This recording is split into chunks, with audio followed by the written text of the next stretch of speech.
Ladies and gentlemen, April 23rd, 2023, Virtual Strangers episode 184 is live.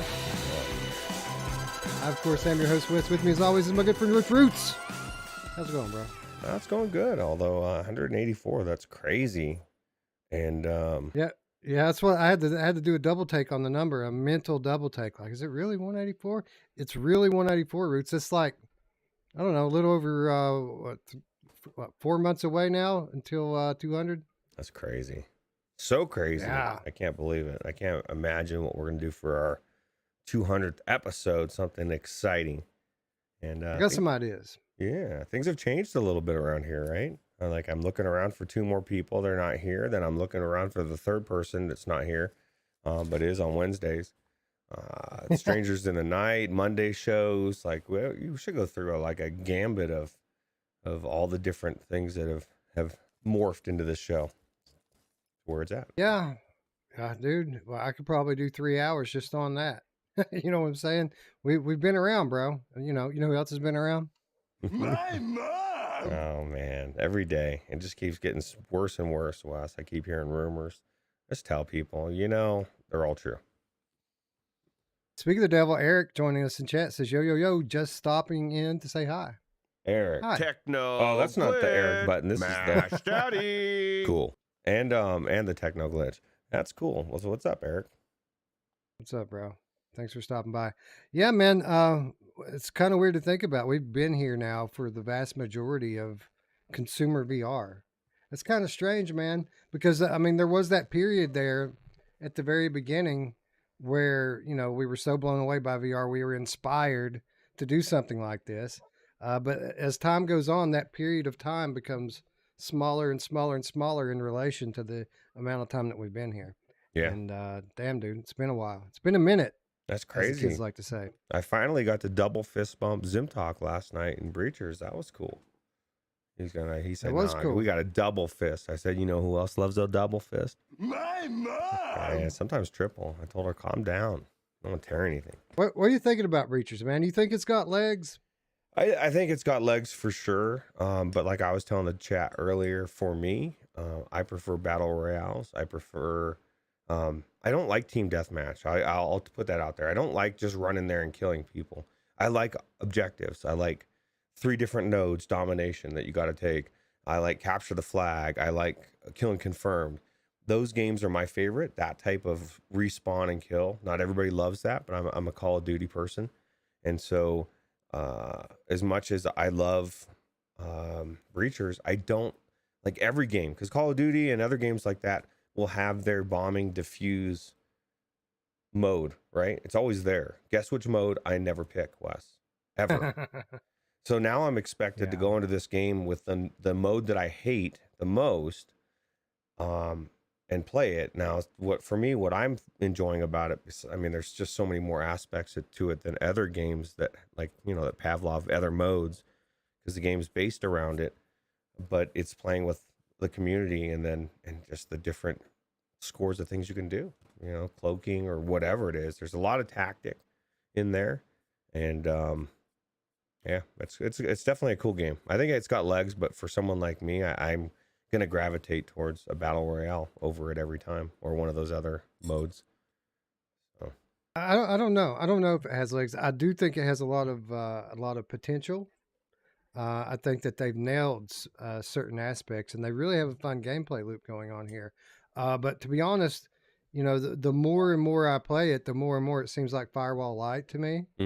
And initially we gave it a lot of praise for some of the kind of new gadgets and things that it's got going on over a game like Firewall. But it's as I start to rack up the hours in it, those 3 relatively small maps are kind of looming large, and the lack of a progression system becomes a bigger and bigger thorn in my side as we go along. Now, don't get me wrong. I'm enjoying it immensely, and I'm not tired of it yet. right. But I can see it coming. I can see that, if they don't update it within like the next month, I'm going to be done with it for a while until they do. I have a feeling. Yeah, I think the maps number one are key. I've said it on day one, they need at least 3 times as many maps, if not 5 times as many maps. And you nailed it. Progression. They need a progression system. They have no progression system on the guns or the people or unlocking anything. And so, that's one thing that Firewall does do over this when it comes I always compare it to Rainbow Six Siege. Rainbow Six is more like what you said Firewall is, where you've got your certain classes and each one does something different, and you have different guns, and you're progressing a lot of different things and leveling things. And so I'm hoping that maybe the devs have that in their plan to maybe add progression, either with your character or guns, unlocking new guns, whatever, something different. But I'm like you, I'm having fun, but I'm not rushing to play it every single day. You know what I mean? I'm playing it probably, last night was the second time I've played it. So if that tells you anything. Eric's already getting red faced in the chat, wishing that he had been the third man on our episode today. He says, "Here's a huge point. This is on a standalone VR headset. That's a big plus for some people." Yeah, I mean, not knocking it. It's definitely good. I'm just talking about from my personal standpoint. Exactly. I would rather go into Pop 1, and I don't go into Pop 1, but that type of gameplay, just because I find that kind of gameplay loop more satisfying, where I'm just landing somewhere, grabbing random stuff, and trying to get that perfect build and killing people along the way. But for people that love this type of game, it's really good. Well, see, this is my favorite type of competitive shooter game. But my thing with it as it goes along, the maps at first seem like they're a decent size map because of the verticality of them. But after you do a few runs through it, you find out that there's only 2 or 3 spots in each map where they'll actually put the bombs, which kind of shrinks it down a lot. Right. And then on top of that, the fact that you have these cool grappling hooks and can enter the building on whatever floor you want to shrinks the map even a little bit more, versus something again like Firewall, which has these gigantic sprawling maps that you utilize all of. Again, and I'm not trying to be negative about it at all. I was just interested to see what you thought about it, because for me, I'm still having fun with it, but I can see it having a shelf life unless they update it, which I'm very hopeful that they will. Well, Bluebell says, I'm happy with it. I love the game. I am happy with it too, and I love the game as well. But what we're saying is, short term down the road, they need more. They definitely need more maps, and I know they're working on it. Without finding out for sure they're working on it, but they have to be. But hopefully the maps are a little bit larger. And I would like you said, wouldn't be awesome if there was like 10 different places that could spawn the bombs, and just different ways that, like you said, is pretty much the same as far if you're doing that same level, right? It's going to be in the same places. So, my printer is out of paper. Well, you're interrupting my stream for that computer. What are you doing, dude? That's insane. I already knew it was out of it's telling me like 4 times in a row. I got it. I think the AI is out of control, Wes. Personally, I think it's in Colorado mode where it reminds you extra times because it knows it needs to. Yeah, it probably does. Like, dude, I think you probably forgot about the paper. Please do it.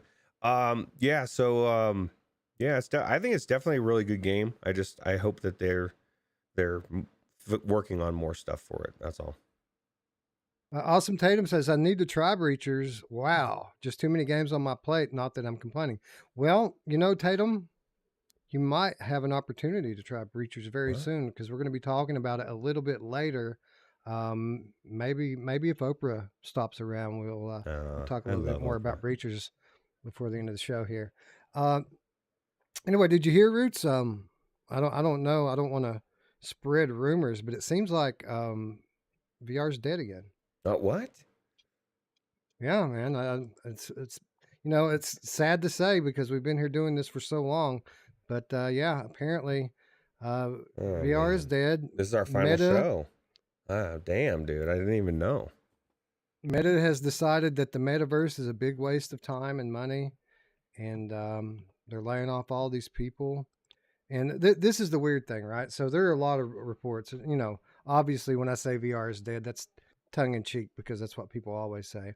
But we're getting all these stories out this week about Meta, and the earlier ones that come out, basically say, well, Meta's planning to refocus. Are you coming in, dog, or what? Come in. Meta's going to refocus on gaming instead of the metaverse, and on the surface, that makes me feel good. It makes I got to imagine most of the people in our community feel good because we felt like they kind of got away from gaming a little too quickly. But immediately after that rash of articles to say that Meta's doubling down on VR gaming, there's been another whole subset of articles over the last day or two talking about layoffs. And apparently the majority of the layoffs that have come at Meta this week have been from gaming studios, and some very notable gaming studios like Ready at Dawn and Downpour Interactive. So I don't know how to take this, man. Like, on the one hand, it seems cool, like they say that they're focusing on gaming again, but on the other hand, they fired the studio lead at Ready at Dawn, not just some like jabronis. Like they fired the man there. So I don't know what to think about all this. Doesn't sound like they're making games. Sounds like they're using the games that exist already. I don't know, man. That's really weird. It's very bizarre. This article here says that they're, I was reading, it says Meta reportedly wants to focus more on games and is discussing how to get a major IP like Call of Duty or Grand Theft Auto in the Quest Store. And Dee and I were talking about this earlier. Like, shouldn't they have had that conversation before they promised us San Andreas? Like, the way that that's worded, I'm like, that's so bizarre. Like, did they promise that and not have it already solidified? Is that why we haven't seen it? That's just weird to me. It is weird. You know what else is weirder? Where's the Meta Gaming Showcase, Roots? It should be this week.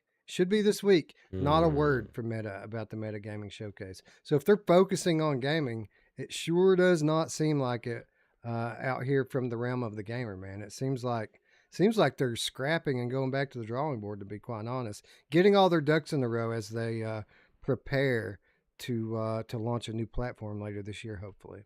I like the last sentence in here of this article. It says Sony is also fully committed to VR gaming with PlayStation VR 2 and cares little for the metaverse because they just don't care. There you go. They don't care. Sony making positive changes to Meta strategy. How about that? Yeah. Thank God. If it wasn't for Sony, then Meta would be off still doing what weird stuff they were doing, right? Yeah, our saviors, the executives at Sony Interactive Entertainment. We praise them and beg that they give us a state of play soon. Do you think there'll be another state of play before there's a Quest Meta showcase? That's a good question. I don't know the answer to that. I would think not, but again, I would have expected to hear something about the Meta showcase right now. Here's what I honestly think's going on with Meta. I do think that they're trimming a lot of fat in financially. I don't think that they're backing out at all. I think they're regrouping and getting ready to implement a new strategy again as they get ready to launch a new product and platform into the market later this year. Everybody wants that subsidized headset, right? They want next gen features for last gen prices. Well, they got to get that money from somewhere, right? It's lean times. So if that means that they have to go down the line and cut 20,000 jobs so that we could all get $100 off of our headset, that's what they're going to do, because they don't want Bloomberg coming out and saying that they overpriced their deal a year from now. So they got to get that money somewhere, and I think that it's coming at a very human cost. I also think that that Zuck might be taking some inspiration from Elon, as Elon has successfully cut 80% of Twitter staff, and they seem to be doing just fine without those people. So again, it's kind of an apples and oranges thing, because one is a social media platform, and then Meta's so much more than that.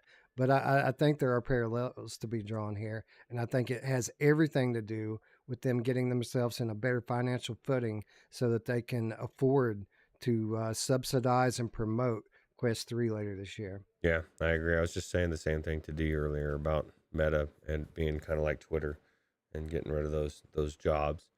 and clearly they didn't need them. So I think they should be good now. We do. I guess we'd be remiss to not point out from what Fluke Rogi was saying. A Meta product manager later called the Business Insider report categorically false. So, but I mean, if it was true and they didn't want that out, they would say it. But I mean, it sounds like, I don't know. All this stuff I is don't know. I crazy. know I've read multiple articles over the last couple of days that say that they picked up Ready at Dawn, and now they've laid off the studio head. They picked up Downpour Interactive, the studio behind Onward, Hmm. and the creator, the main guy there, he's gone now. Oh wow. So we're getting another Onward, but he's not the guy making it. It's going to be Meta. Well, I'll tell you making what. This might piss some people off. Onward's trash. So, like, in my opinion, I never really liked Onward. I liked the premise. It was more like, you had to be. It was more realistic. You could shoot each other on your team. But you're just going across the street, dude. And the graphics were mediocre. It was good. And then for they its made them time. worse for Yeah, Quest. yeah, exactly. I personally think Pavlov and Contractors were 10 times the game Onward ever was. But that's just me personally. So, for what it's worth, what happens or doesn't happen with Meta and Quest going forward obviously will have a huge impact on the growth of the industry as a whole. But you know what, Roots? I think that we're in a healthy enough position now that if the other players are in, that we could make it without Meta as gamers anyway. Obviously, we have PlayStation VR too, but not only that, but I mean, things have been looking pretty good on Steam VR lately, and that's not to even mention the mods. And the mods, they don't stop, as we all know, they keep coming.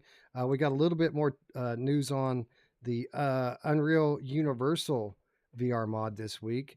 As last week we talked about it for a moment, how Prey Dog had developed a universal plugin that allows for gaze-based aiming in everything. That obviously, according to this, means 90% of Unreal Engine games. But even since we were on the air last week, further advancements have been made. Roots. Now they have kind of like a 3 degrees of freedom motion controller support that's just automatically integrated now into 90% of Unreal Engine games. That's pretty cool, man. That's pretty cool. It's going to make it so that these VR modders just have to tweak a few things and they can have full-fledged VR mods for all of these games. It's going to be great. It is going to be great. And I just can't wait for. This is my only problem with the mods, because I know Sea of Thieves will work in it, but like you can't. The servers, man, they'll ban you. I want private servers, or somehow make it to where the I would just wish they would see it for what it is. This is like, just something I'm looking at. I'm not cheating. I'm not wiggling or doing any of the weird stuff, right? Right. And it's a tough situation because, cheating is a big deal to these multiplayer games. I mean, it is a fucking problem. People are assholes, Roots. And they take advantage of every little hole that they can find. I don't see what the fun is in it, but I'm sure they must enjoy it quite a lot. So, but I mean, there's been a decade of software development that's put forward just to automatically detect cheaters, and now all these mods are coming in and breaking all of that. So I kind of get it. It just sucks. I agree. It sucks for us as VR gamers because there are a handful of games here that we won't be able to use, even though it's technically possible. Yeah, unless there's a private server. I know there's going to be private servers for. I think it was Back for Blood they were talking about, maybe, or maybe it wasn't Back for Blood. I know Fortnite for sure. So super cool. You know who else has their privates all over a bunch of servers? My mom! She needs to calm down. That's how you get sick, man. And That's right, man. do everything in moderation. I always heard. I agree. It's good advice. Anyway, Roots, VR is not dead. Obviously, we're in a good spot. Meta's gaining their strength for an offensive later this year. After everything thaws out, they're going to mount a new offensive against the rest of the VR world. We've got Valve doing shit in the background, trying to be slick. We all see what you're doing, Valve. We know what's up.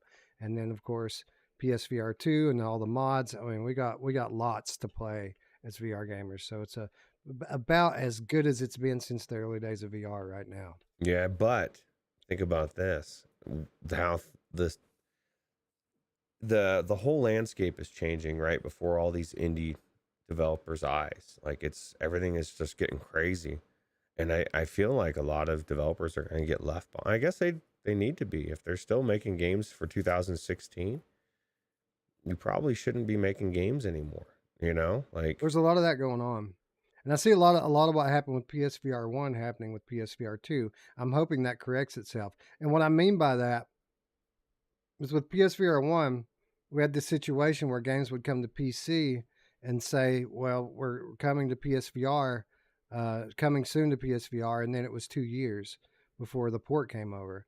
And I thought with PSVR 2 having a more conventional tracking and control system that we might get day and date releases, but at least through these first couple of months, that really hasn't been the case. We're seeing games now that are coming out on Quest and PC that we're getting a later date, undisclosed later date for PSVR 2, which will be good, I guess, a year or two from now for PSVR 2 gamers. But those games, how relevant are they going to be by the time they finally make it over? yeah, that's true. Anyway, we have lots to talk about here today. Pretty good show lined up. So why don't we start off by saying hello to our friends in chat. TJ Radburn's in the chat said, did anyone see the Naughty Dog tweet? Looks like they're making a PSVR 2 game.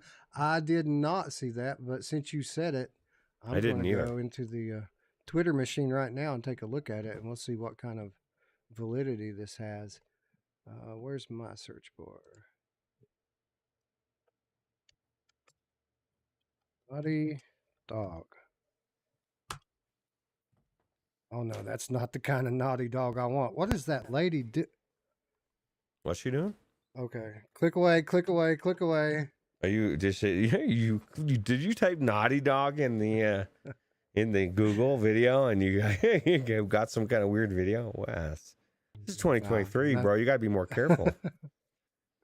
We need to leave some community notes on that one, I guess. Yeah. All right, let's see here. What do we have from Naughty Dog? Our team is working on a patch for Last of Us Part 1 for PC, which will be available next week. And this was 2 days ago. I haven't played it since it dropped. It will include frame rate optimizations, graphical and texture fidelity improvements, crash fixes, and more. So there's a patch coming for The Last of Us Part 1. So I would give it a week, Roots, and then go back in and check it out. I can't wait. That's going to be one of the ones that's going to be awesome with the Unreal Engine mod. And I'm not really worried about playing through too much of the flat and then, are you going to miss it? The game's still going to be long enough that I only play it every so often, and I'll just pick up right where I'm at. And I'll have a better appreciation for it. So. All right. So, I don't see anything on the surface about VR here. It doesn't mean that it's not there. So if TJ or anyone else would like to share this on our Discord, there's a link in the description below. I'd appreciate it. I will continue to search for the story after the show today, and we can talk about it later. If that's true, Roots, that's exciting news. Yeah, absolutely. And I think it's probably true. Mickey Bear wants to know if you clicked away or if you saved the page, and Jenna Sequa says you moved it to a special folder. So just make sure it's we hidden. added it to that special favorites list over there. Yeah, that's right. Let's see here. March 14, he says, from Naughty Dog Central. All right, man. All right, if you're going to be that specific about it, we're going to go give it one more shot here. No, got to be careful what I type in here, Roots. Naughty Dog Central. Not Raw Dog Central. Naughty Dog Central. All right, scroll down. Keep scrolling. I guess went to scroll quite a bit. I was trying to look at it myself for March 14th. That's a ways away. I guess it depends on how much they tweet, right? Yeah, they tweet quite a bit. Especially since their game just came out on PC, right? So here we go. I've made it to the 16th now, so we're getting close. All right, I'm right behind you. Trying to find it for the viewers. March 13. March 13, 13, 13, 13. What the hell, man? Did you pass it? You 12. said you were on 16. You said I 14. must have passed it. Now I'm going back up. Yeah, I'm like, you're going down 13, 12. Dude, you passed it. Oh, here it is. With the PlayStation VR 2 now available globally, would you like to see Naughty Dog create a VR title? Oh yeah. So Just that was from Naughty Dog Central. So the question is, these people at Naughty Dog Central, are they tied to Naughty Dog, or is this a fan account? That's the question. If this is from Naughty Dog, and there it is, that's right. And I like this tweet, so actually I did see it because I've already liked it. But we'll retweet it out there. Boom, there we go. Those of you who follow me on Twitter can see what I'm talking about. Devin says, I would like give my soul over to be able to this is in the chat of this tweet. I'd be able to give my soul to be able to play The Last of Us in VR. It's a no-brainer. Well, that's kind of the reason I was bringing up that patch to you a moment ago, Roots, because if they can get this thing optimized to where it actually runs well on PC, we'll put that sumbitch in VR. That's what we do. That's true. Well, So, we know we're going to be playing it PC with the Unreal Engine mod, right? Even though it's not Unreal Engine, right? It's their own. Don't they have a proprietary their own engine? I would think so. Yes, I would think that that's likely the case.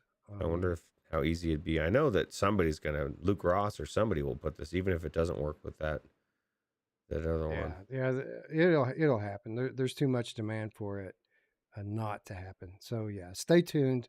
We will be among the first to play the Last of Us in VR. I can assure you of that. It's one of my favorite games of all time. So yeah, I would already be in there if it weren't for the fact that it just runs like garbage on PC right now. Yeah, absolutely. Tech says $80 for The Last of Us VR remake. Okay, let me tell you this. It's not $80. I don't know what it costs. I know I bought it on a website. I think I paid like 40 some dollars for it, and it looks phenomenal. The remake is way better than even the remaster. Looks like a new game, and hopefully, nice. Yeah, I haven't checked Luke Ross's Patreon for a while, so maybe he's already done one. I don't know. That's a good point. Oh, the remake. Check that out. The remake's Unreal. Oh, okay, so it is Unreal. So yeah, so then we should be able to play it with the Unreal mod if it ever drops. Yeah, so full VR support if that mod ever drops. That's kind of a big if, though, isn't it, Rich? Yeah, that's the thing I was telling Dee today. I saw this article and I said, this is great, but when are we going to get it? Like, they keep talking to us and showing us it's gonna bring 90% of Unreal Engine games into VR. Well, let's do it. Let's bring it into VR right now. I'm sick of waiting for this mod. Exactly. Yeah, I'm sick of waiting. It makes you waiting. angry, don't it? Because you see these guys playing, like, and that's not Prey Dog, that's putting all these videos out. These are Prey Dog's friends testing it, so to speak. Right. Obviously, it works well enough. It works well enough. Just let it go, man. You can make it better after you launch it. There's no way you're going to be able to test all these fucking games before you launch it. Just let it go. Yeah. Just let it out. Yeah. Star Wars, Fortnite in VR. I mean, all these games. Back 4 Blood. I want to Back 4 Blood it in VR. That's one of the best games. It's way better, in my opinion, than After the Fall. Of course, it's AAA, so it's supposed to be. Somebody posted a clip of High on Life on our Discord earlier today. It looks fucking awesome, as we already knew it was going to be. Yeah, absolutely. Are we allowed to enjoy his games anymore now that he's been canceled? Or do we have to not play them? I don't know, but I saw an article about a new HBO series, or maybe it was a movie, for a Harry Potter movie that's supposed to be in process to be being made, and nobody's saying anything about it. It says it's only for video games. Well, that's cool. I Yeah. guess. Yeah. So I don't know. My thing is the game would be fun either way, regardless. So that's right. We can compartmentalize, right? Yeah. I think so. Yeah, I can anyway. Some people can't. Space Dennison is with us, as is Techno Glitch Awesome Tatum in here. It says, I wish my mom would hit the like button. Well, you think she would, right? Because she always likes it. So she'll hit everything else. I'm surprised she's not hitting the like button. So she loves thumbs up, Roots. That's what I hear. 2 thumbs up. That's what I heard. Oh, Looper the Underground Game Cat is here. Ryan Brannon is here, playing it on 2x speed to catch up. See you in 15 minutes. Hey, man, you don't even have to do that. We're still in the intro. You can just catch it live and catch the intro after. Yeah, That's yeah, another exactly. option. Mind Jive is here. What's up? Chaos is here. What's up? Scott Jesco, PSN Harry Fellow, the PSVR Game Cat for Life is here. Janae Sequa is here. Piotrek F is with us as well. Guido, what's up? And by the way, guys, everybody shout out Guido. We're doing some pretty cool giveaways later on in the show. It's all because of Guido donating. So Guido's the best. Shout out Guido. Guido is the best. What's up, Mickey Barrios? What's up? Bluebell is here as well. Mepper. Scrolling. I'm not really scrolling. I'm clicking and dragging, Rich. You know why? Why? Oh, you need a new mouse. Come on, man. Get the mouse, dude. I was telling Dee earlier that she needs a new mouse too. Guess you're just going on one together. Get a 2-pack split. Get a 2-pack split. That's right. Destiny 11 is here. James says Uncharted VR, please. I'm down for that, bro. Never played Uncharted. I'm surprised that nobody's tried to mod in that. They released the last Uncharted that I forget what it's called. There was a pack with 2 games. It's out on PC now. Nobody really played it. Yeah, I don't know, man. That's kind of weird, right? Didn't go over very well or very big. Mad Vegan is here. Bluebell is here. Michelle B is here. Hussein X is here. Hello, hello, hello, and hello. Decepticon's here as well. So let me ask you this, Wes. Are you going to watch Dee stream for the first time and stream a scary game for the first time? She's never been in RE Village. She's going to go in there cold. We've been building this up now for well over a week, so there's no way I'm going to miss out on this. So for those of you who don't know what we're talking about, our good friend Chi-Town D just started a Twitch channel, and she's going to kick it off by playing something that she's very uncomfortable about playing and is not looking forward to at all. And that game might be the greatest game I've ever played, Roots. Resident Evil 8 Village. I absolutely love this game. So I'll promise this. I will be there to watch Dee play this. I don't know how long I'll be able to watch her play without going and playing it myself, because that's all I think about these days is just going back in the Village. Yeah, I'm close. I don't know. You're going to have to link it because I don't know what your link is. Link it on the Discord, D, and you can link it in the chat too. You guys just keep an eye out on the Discord. Again, there's an invitation down below, and we'll put it up in the self-promo whenever Dee gets ready to go live, so that way you guys can click in and watch her soil herself live on stream. Yeah, exactly. It's going to be about an hour after we finish. Yeah, so everybody show up. Dee's going to be super nervous, so make sure that you all show up and make her feel even more nervous. Yeah, well, you need to keep her company so she's like not scared, you know. Right. What's up, VR Spry Guy? Good to see you. Travelman 3775 is here as well. Island Kara in the chat. Onward is trash, coming from a guy who likes Swarm. So there you go. I addressed that and said, hey, look, Swarm is a good game. Swarm is a good game. It's a great game. Got anybody left? Brondo's here. Not sure Brondo. Can't wait for the upcoming sci-fi games. Yeah, man, there's some good stuff coming to PSVR too. I'm still trying to find it. I know Spry Guy followed her earlier or 3 days ago, so she's out there. Assassin 32 VR. What up? Salvador. What's up? Raymond Hamer. Love the show, guys. In bed watching from the UK. That's one thing I was worried about going on a little bit later today, Roots, is that we might miss some of our UK peeps. Thanks for staying up, Raymond Hamer. Yeah, appreciate that for sure, because I know we were both a little bit busier than we wanted to be. Oh, yeah. Yeah, I had a family gathering to go to. I literally just came home, grabbed my camera, turned it on, and sat down. Like I was putting the show notes and stuff together from a shitty laptop at my in-laws' house. And there it is. Spry's got it. That's exactly what we needed. By the way, shout out Spry Guy. Not only is he coming through with the link for D, we had the link wrong, or I made the link wrong for the Virtual Strangers merch in the description. Spry Guy caught it, told me about it, and had me fix it. Spry Guy's also been doing the timestamps for the last couple of weeks. Really? Yeah. Wow. There we go. Shout out VR Spry Guy for being super awesome. And if you want, Spry, you can also hook up with me and you can start moving the videos over to audio format, because I haven't done it for like a month. I'm like, I keep thinking about it. I need to do it, but it's more for, this is the way I look at it. It's down the road. It's for people down the road that want to listen to the audio. It's not like, hey, let's listen to this thing immediately. But what Ruuts is saying is that we're accepting applications for interns. If people yes. You want to be a part of the show. Audio podcast. You know, we don't do shit on Instagram and Facebook. Somebody wants to run that end of it for me, just hit me up. That's true. We could use the help. Yeah, if we had one, all we need is one Todd. Todd like does everything over there at QTC. That's right. And of course Eric's running everything and doing what he does, but Todd is like just crazy at everything. It's just so good. Yeah, he's nonstop. Both those guys are nonstop. Yeah. Man.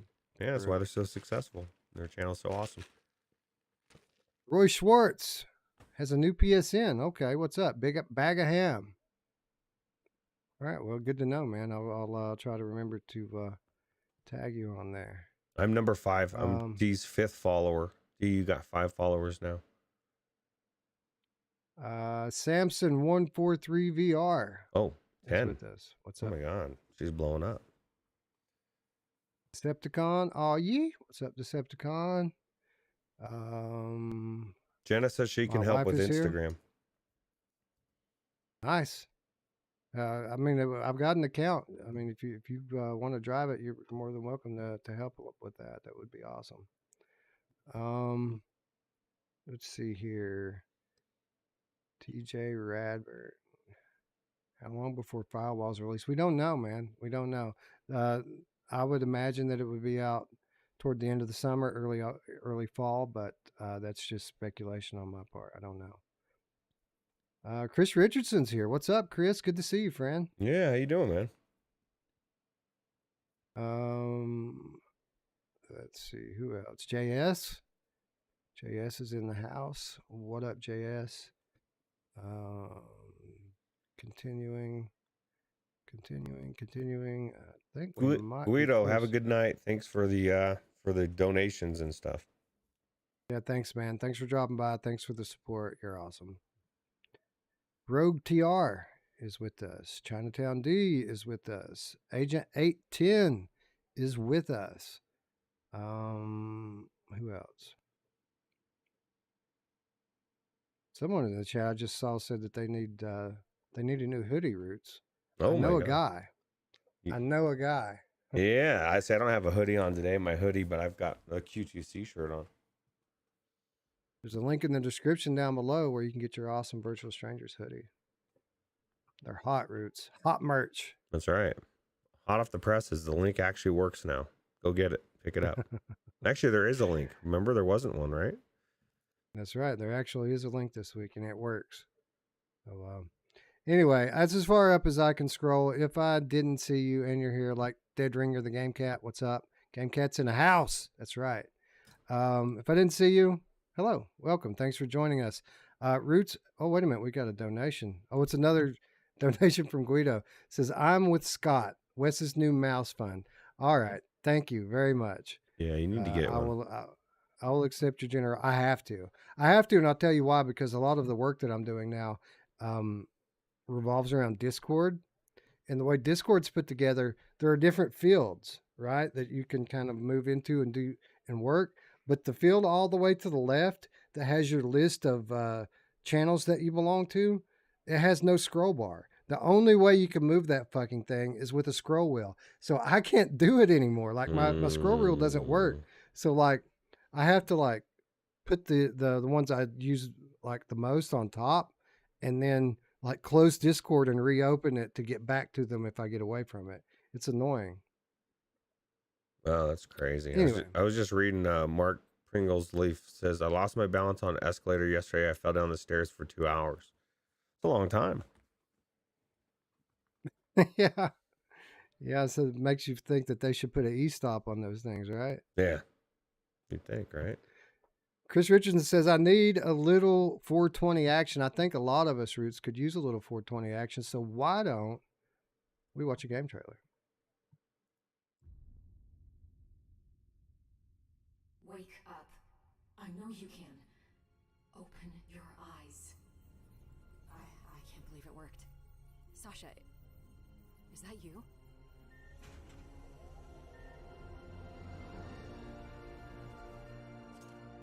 We've received a distress signal from your crewmate on Strelka N3. You have a new mission. Find him and bring him home. Why would they build a research facility way out here? My reports show nothing. That sector should be deserted.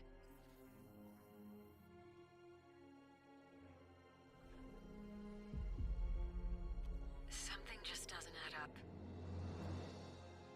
Be careful. Oh no. Belgravia isn't what we were led to believe.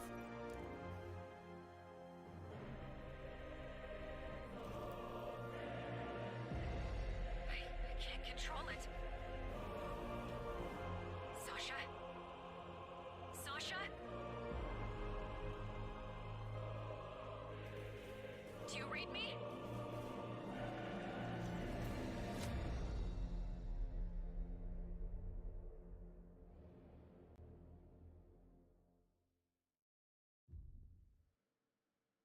The graphically stunning Red Matter 2 is coming to PlayStation VR 2. This from Tomislav Bezmalinovic. Try to pronounce that one, Eric. Tomislav Bezmalinovic at mixednews.com. Coming very soon to PlayStation VR 2, Red Matter 2 will look even more impressive thanks to the horsepower of PlayStation 5. The first installment quickly became a benchmark for graphics on mobile VR headsets such as Quest 2 and Pico 4. The sequel to the sci-fi game, which was released last summer, has managed to surpass the original. I'm going to scoot down a little bit here because I don't want to quote this other dude because nobody cares what he thinks. This morning, Vertigo Robot announced Red Matter 2 for PlayStation VR 2. On Twitter, the studio listed the advantages of the PSVR 2 version. According to the announcement, the game runs at native 120 frames per second and does not use Sony's reprojection technology, something that has become a selling point for VR studios. Support for foveated rendering is said to provide unparalleled clarity. This rendering technique uses eye tracking to determine what the user is looking at and renders only that area at a higher resolution. The studio also promises remastered textures with 4K resolution, as well as enhanced lighting, shadows, and bloom. Regardless of the software improvements, the high-contrast OLED display of the PlayStation VR 2 should present a much more atmospheric scenery than that of the Quest 2. Red Matter is also available for PC VR, but PSVR 2 version may surpass it in terms of presentation. We can't judge that yet because the studio hasn't released any image or video material. According to the official tweet, the VR game is coming very soon. So here we are, Roots. It's interesting that this is our Virtual Strangers MetaQuest 2 Game of the Year last year. It also was one of the more graphically stunning games that we saw last year. And I'm not just, the Quest version looks like a friggin' PC game. These guys are some of the most talented graphical artists in the world. And they say that they have a version of this masterpiece that has been remade to optimize PlayStation 5 and PlayStation VR 2. Eye candy aside, though, this is one of the best games that came out last year, and I'm excited that the PlayStation VR community is going to get a chance to check it out. Yeah, it's definitely going to be amazing. It makes you wonder how good can they make this game look. It already looked amazing on the PC, and if it looks even better on the PSVR, that's crazy. That'd be interesting. Yeah, I can't wait. Yeah, I can't wait to feel the haptics and what they do with it, right? Yeah, they haven't mentioned any of the tactile stuff yet. It makes me interested whether or not they're going to be supporting that stuff at launch, or if that's something that's going to come at a later date. You know that they will support every feature because that's who Vertical Robot is. They take a lot of pride in the work that they do. It's only a handful of people. Like if you watch the trailer or like the credits at the end of it, there's like 6, 8, 10 people that worked on the game. Like it's not a big team at all. But the results that they've been able to get, in spite of the hardware that they're working on, has been dramatic. Not only with Red Matter 2, but even the original Red Matter was largely held as the best looking game graphically on the original Quest. So, yeah, I'm very interested in this game, and I was hoping that I would have a reason to go back to it, having already completed it. And here we are. Here's the reason I needed. I've not completed it. Now I'm excited to actually complete it on this platform. It's crazy. 120 hertz looks amazing as it does, right? And it's such a small team. It just goes to show you. And like this team's proving, as well as Zach, his one-man team, is proving for Vertigo too. It doesn't matter how big your team is. They're like, this is gonna probably sound offensive to some developers, but like, I think maybe not. I mean, anybody can make a game, but not anybody can make a good game. You know what I mean? Right. And just because somebody makes a game and they've got a vision and they think it'd be really cool to make a game about sailing, say, with a test, doesn't mean it's gonna work out the way you want it to work out, right? But the really good devs prove to everybody that, you know, the talent is talent. Look at Dave Marsh for Shadowgate. You know what I mean? Like there's just certain developers that really know what they're doing. And yeah, this is one of them. That's right. Anybody can make a game, but not everybody can make a great game. And these guys are proving that it could be done. It's not, you know, we often make a lot of excuses for indie devs talking about the size of their team or the amount of funding that they have. But we always have exceptions. There are always uber talented, very focused individuals with a strong work ethic that can make magic happen. It seems like, and Vertical Robot Red Matter 2 is a great example of that. Yeah, absolutely. You know who else likes a small team going all out? My mom! And small, large, she'll take either. What's up, PD? PD joining us in chat. Thank you, Scott, for the mom joke. That's nice. Yeah. Anyway, I don't know. I think I hope that we make enough time to cover this game properly when it comes to PSVR 2 Roots, because I think you're going to dig it. There's a lot going on with this game. It's way better than the original Red Matter. It's got everything that game has, plus about 2 more games worth of stuff added on top of it through the combat sequences and all the platforming and stuff they've got going on here. It's a action puzzler, and with the highest graphical fidelity and very good storytelling to boot. It's a great game, a deserving Game of the Year winner from last year, and I think it's going to be right in that same conversation this year. Yeah, it's crazy, right? Yeah, had PSVR 2 come out a year ago, this might have been the Game of the Year last year. Yeah, it's very possible. Although Wanderer was a banger game, man. Like it deserved what it got, right? So That's right. Absolutely. Anyway, stay tuned. I don't think we have the exact release date on Red Matter 2, but I feel like this is coming out within a matter of weeks. Something in my internal VR content creator spidey sense is telling me that this was actually coming very soon. So stay tuned. Much more to come on this game in the coming weeks.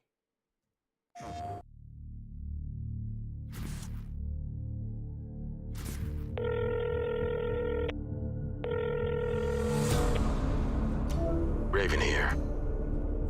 You want to be a contractor? According to your reputation, you have the right skills for the job. If you're interested, the risk is high, but so is the reward.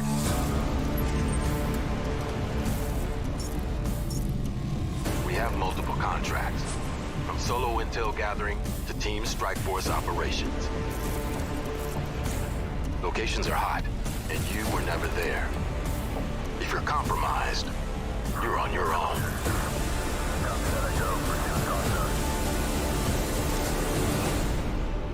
Ready?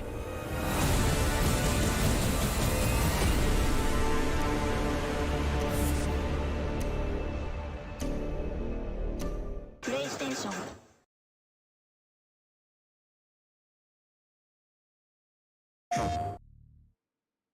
Firewall Ultra will add, quote, Ultra mode post-launch with manual reloads. This from Henry Stockdale, Upload VR. First Contact Entertainment will support manual reloading, adding a hardcore Ultra mode in a post-launch update to Firewall Ultra. That's for you, Revealed by Wolvie. first... There you go, just for Wolvie. Yep. Actually maybe for Skipa, but we'll talk about that in a moment. Revealed by First Contact Entertainment CEO Hess Barber in a comment on YouTube. The confirmation follows press previews last month for the upcoming tactical shooter. Alongside details on its eye tracking support, news emerged that Ultra uses single button reloading instead of a manual reloading system, a move that's faced criticism from VR first person shooter fans. Underneath Gamertag VR's CruCast PSVR 2 debate, Hess Barber left the following comment. An Ultra mode is coming post-launch with manual reloads, friendly fire, and no aim assist for the hardcore players. This will be a separate mode than our main public matchmaking. It's for pro players, and it will not replace our current auto reload. It will live alongside it for those that prefer to play that way. We're looking for more details, and we'll update if we receive any. Firewall Ultra arrives exclusively on PSVR 2, quote, soon. And you can check out our hands-on preview to learn more. So a couple of things I take out of this article, Roots. First of all, how about us over on the VR CruCast making waves enough to get the CEO of First Contact to come directly to our video and leave a comment. That's pretty cool, right? That is cool. That's what I was thinking when you read that, when you said that Gamertag's VR CruCast PSVR 2 debate. I was like, wait a minute. I was there. I was there in that debate. That was cool. Yeah, it's definitely good. That's one of the reasons why we wanted to do what we're doing, is to actually have some kind of influence on anything. And just the fact that we, that debate or conversation got the CEO, at minimum, the CEO to talk about it. And it may have spurred the they may have already had that planned, and they just said, hey, whoa, we're doing that. Or this might have actually put the idea in their head. Who knows? VR CruCast linked in the description below. We're live almost every Monday. Basically talking about a lot of the same stuff we talk about on here, but with a lot more voices joining the conversation. So yeah, looking forward to doing that. Probably going to do it tomorrow. I haven't checked in, but I would say it's likely that we're on there tomorrow. Another couple of things I would take away from this. First of all, shout out to Upload VR for giving credit where it's due. It's nice when media members give proper reference to the articles that they put out and uploads. Even though we do have a lot of criticism for Upload, they've been good in this respect historically. So shout out to them. The other thing is this.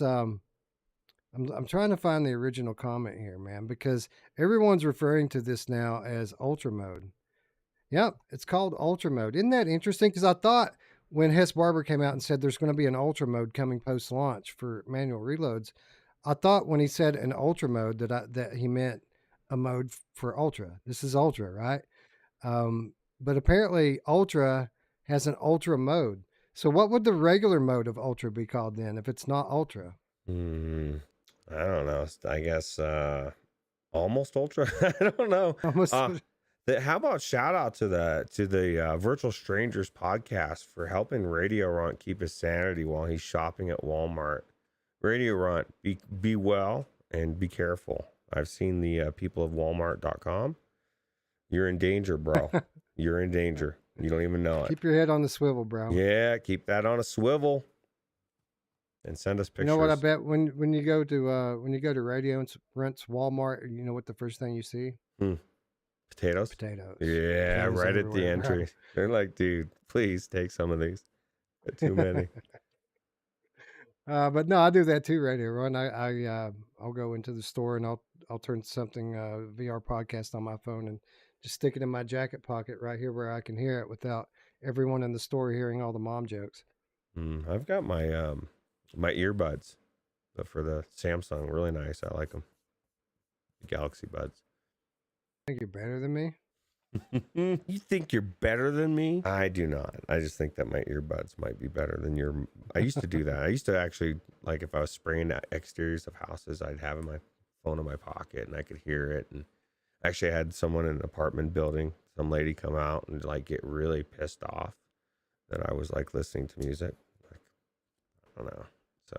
All right. Anyway, Ultra Mode Roots coming post launch. Wait for Ultra Mode? Or are we going to get in? I'm gonna probably go in and try the game as it was originally. I can't see myself doing a one button press. I don't know. Are we? We're still okay. Got some fluctuation. D must be logging into a game or something. No, just kidding. Yeah. So I could see myself playing one button press until the other one's available. But why would you not want to play the one with no aim assist and the you know what I mean, the pro mode? I think more people are going to be playing that than they think. So Yeah, I think so too. I think it's going to be split pretty even, honestly, because I think that eventually what's going to happen is what always happens. We're going to end up in private lobbies, true. which is Firewall Ultra is anything like Firewall OG. Then that means we're not going to be progressing. There's no progression in private matches. You have to play public matches to progress your weapons and your characters. So I feel like this period from launch until whenever the Ultra Pro mode gets here is going to be our period for progression. Playing the game, grinding. You know, even though you're playing in public matches, you're still playing with your squad. It's not like you have to play with all noobs. Like, you can go in with your squad and play against public players. So I think this is going to be our period to get good. And then right about the time we get good, they're going to take away our automatic reloads and our aim assist, and then we're going to see who the real good players are. Right. Yeah. Wes is going to be owning everybody. We're just going to be standing there missing. Alex probably. VR. Alex VR is going to be the man. I have a feeling. He always. We played Breachers with him the other day, and he was just fucking on fire from the minute we started. Yeah. Absolutely. It's Alex. Very competitive. That's right. That's right. That's right. You wouldn't know it meeting him. But, No. Yeah. That guy's very competitive. Anyway, lots to look forward to in the coming months. But you know what, Roots? There's another game coming that we've been waiting for a very long time, and we're not going to have to wait for very much longer at all.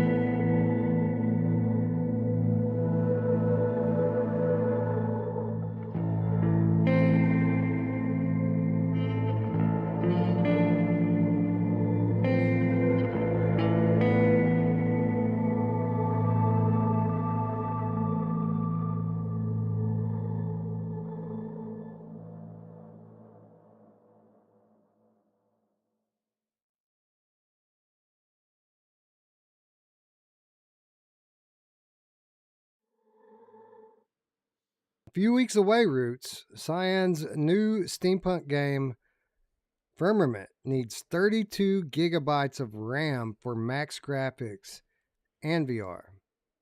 This from Aaron Klotz of Tom's Hardware.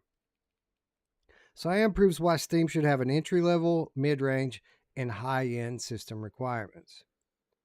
Cyan, the developer behind Myst and Riven, is building a new first-person steampunk game called Firmament that will apparently destroy high-end gaming hardware.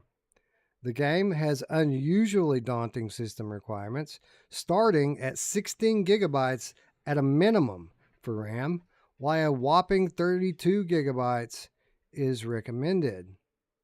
32 gigabytes is a very rare requirement to see. Only a handful of titles, originally had 32 gigabytes recommended requirements while in development, including Forspoken, Hogwarts Legacy, and the PC port of Returnal.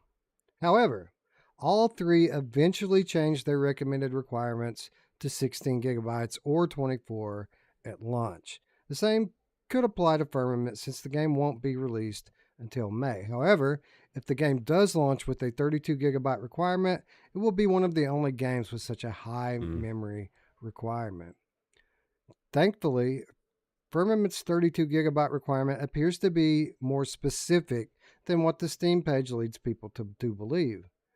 According to a dev response by PC Gamer, the developers wanted to ensure that Firmament runs as smoothly as possible, especially in VR. As a result, they decided to increase the memory requirements to 32 gigabytes so users better understand what the game requires to achieve the game's maximum possible graphics fidelity. All right, so Roots, this game is literally about 3 weeks away now before we finally get to check it out. I'm so glad that I upgraded my RAM last year. Dude, I don't know about you, but I went to 32 gigabytes a year or two ago, and it wasn't because I needed it. It's because I knew that this day would come. I knew Firmament was in development. I knew they were going to try to mod Crysis into VR. Both of those are true now, and I'm so happy that I have the extra horsepower. Yeah, absolutely. It's funny. I was just thinking as I saw this, it was ironic because they just had a sale, 3-day sale with Best Buy. I convinced Radio Runt to pick up 32 gigs more because I already had 32. I went to 64. Just doing exactly what you said you did a couple years ago. I'm doing because I see the writing on the wall, and I was telling Dee this today. Like, we're not that far away where, games, you're going to need that much. Like, I think I was just with everything normal running in my OBS and everything. I was running 10 gigs of RAM, and I'm like, I don't even have game running. And so you just want to have as much as you can. And it's right now, or at least when that sale was, it was like $100 for 32 gigs of RAM, right? Really good RAM. So yeah, get it while it's cheap, man. That's exactly what I did. Like, I had the opportunity, and it was on a great deal, so I went and picked it up. Yeah, absolutely. You won't even, no regrets. You're not going to really need 32 for a couple of years, or at least in the next year for most games. But now you're set for everything for at least a few years. Makes you wonder how that PSVR 2 version's coming along, right? So Firmament's coming to PSVR 2, but it's not launching alongside the PC version of the game. It makes you wonder, how long is it going to be before we see that? And if this is going to be another story like Abduction, which was notoriously shitty on PSVR it's even still shitty today, but it was even worse when it launched with terrible optimization and like frequent loading screens. I mean, it was pretty bad. You got to think they've learned their lesson from that, right? They wouldn't dare bring another subpar version to PSVR 2.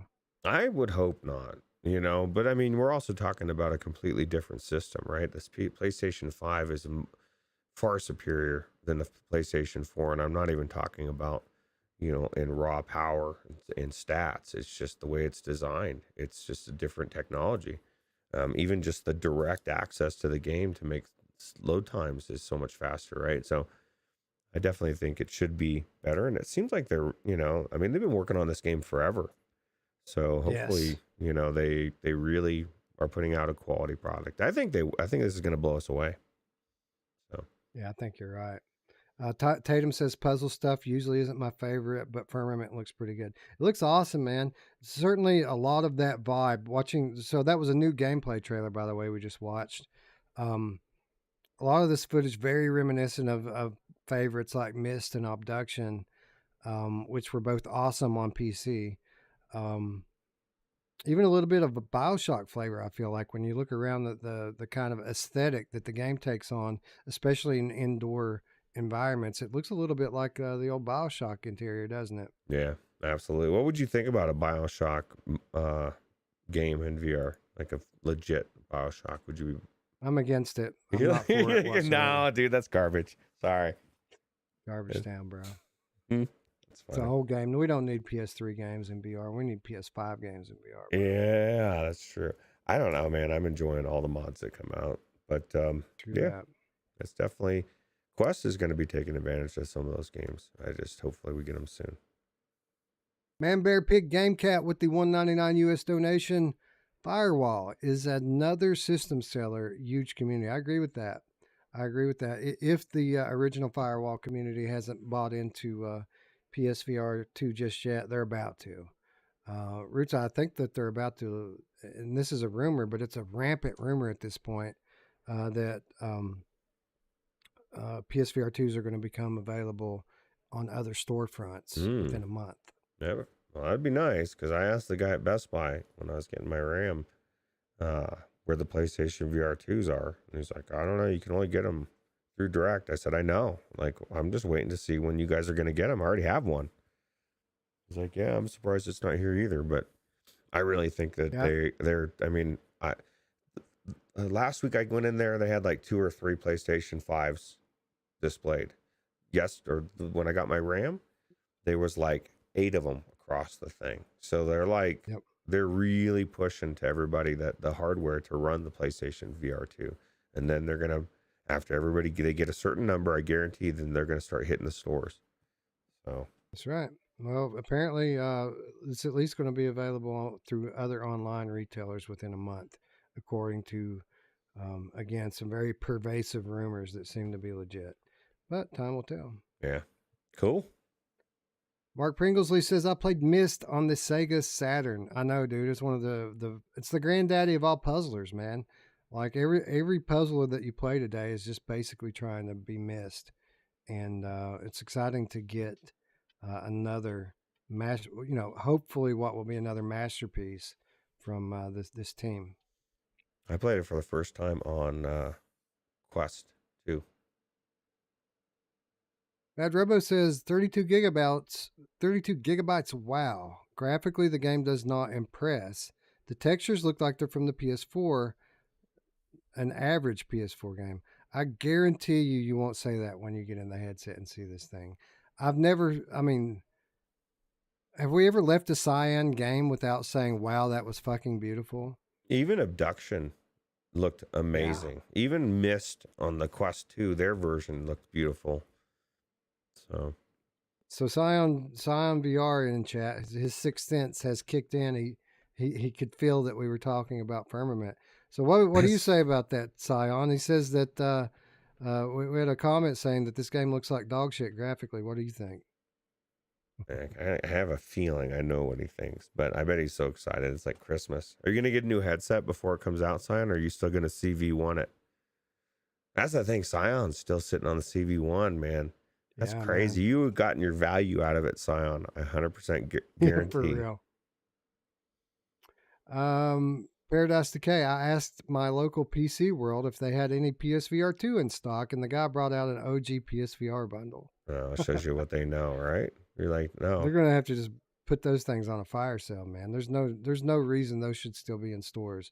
It's just going to make confused grandparents buy their kids the thing that they don't want for Christmas. They got to do something about that. Yeah, for real. Remember when everybody bought all those Oculus Go's when the Quest came out? Yeah. Everybody bought Go's.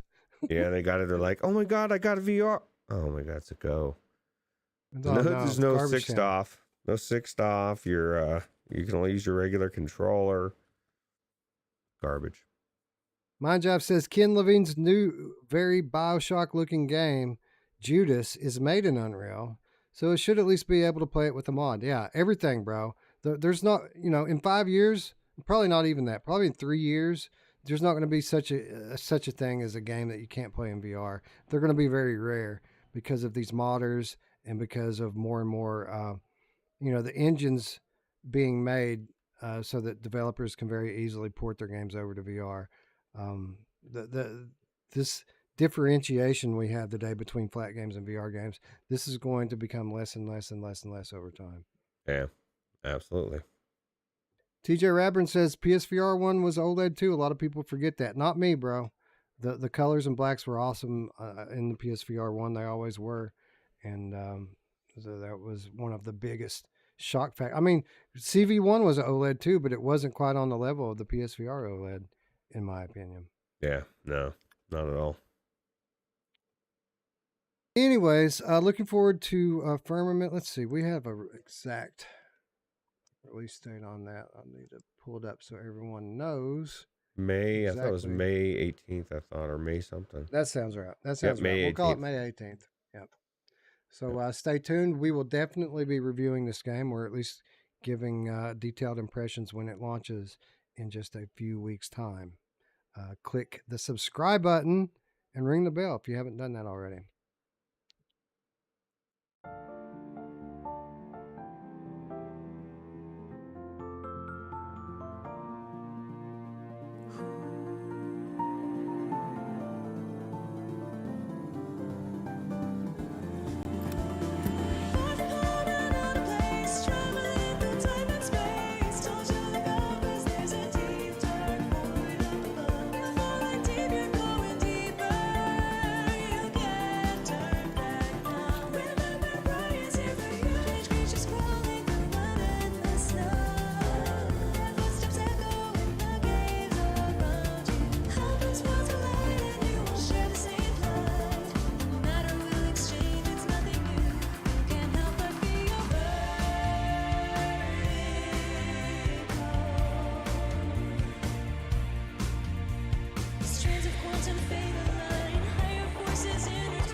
Vertigo 2 Sandbox DLC now in development, letting you build and share your own levels.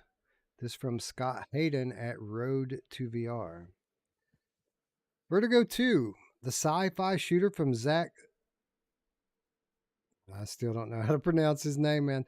Siakalis. Zach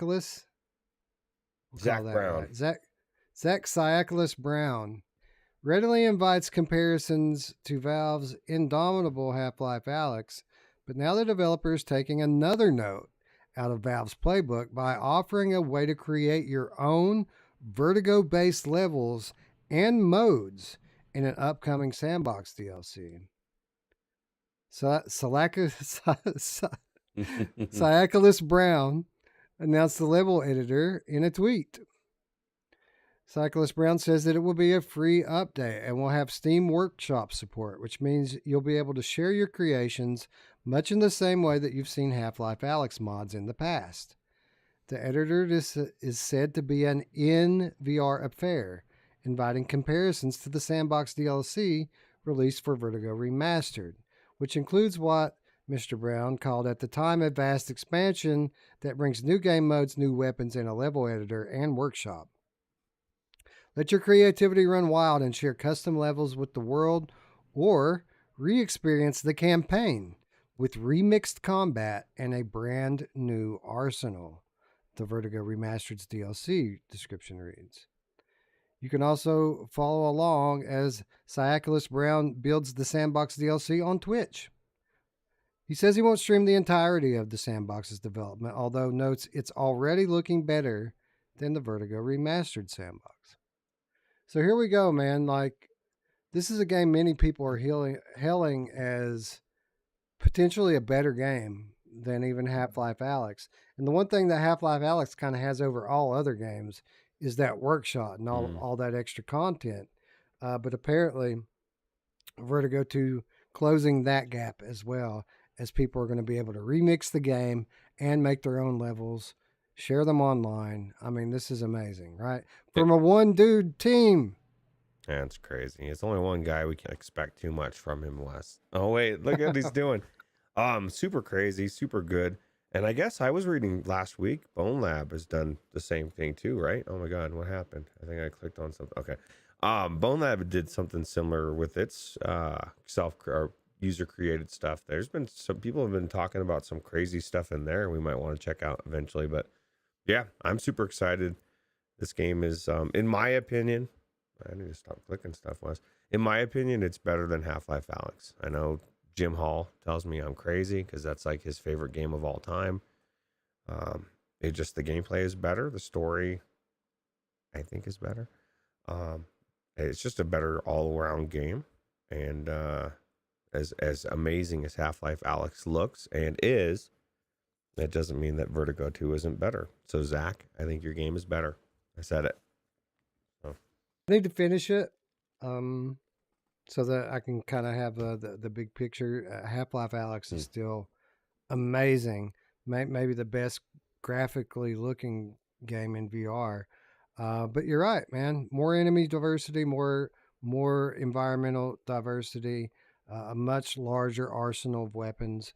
It's very much modeled after a Half-Life Alyx, but it takes it to the next level on almost every category. So I certainly think it's a fair statement to say that this is in that league. This is that category of game.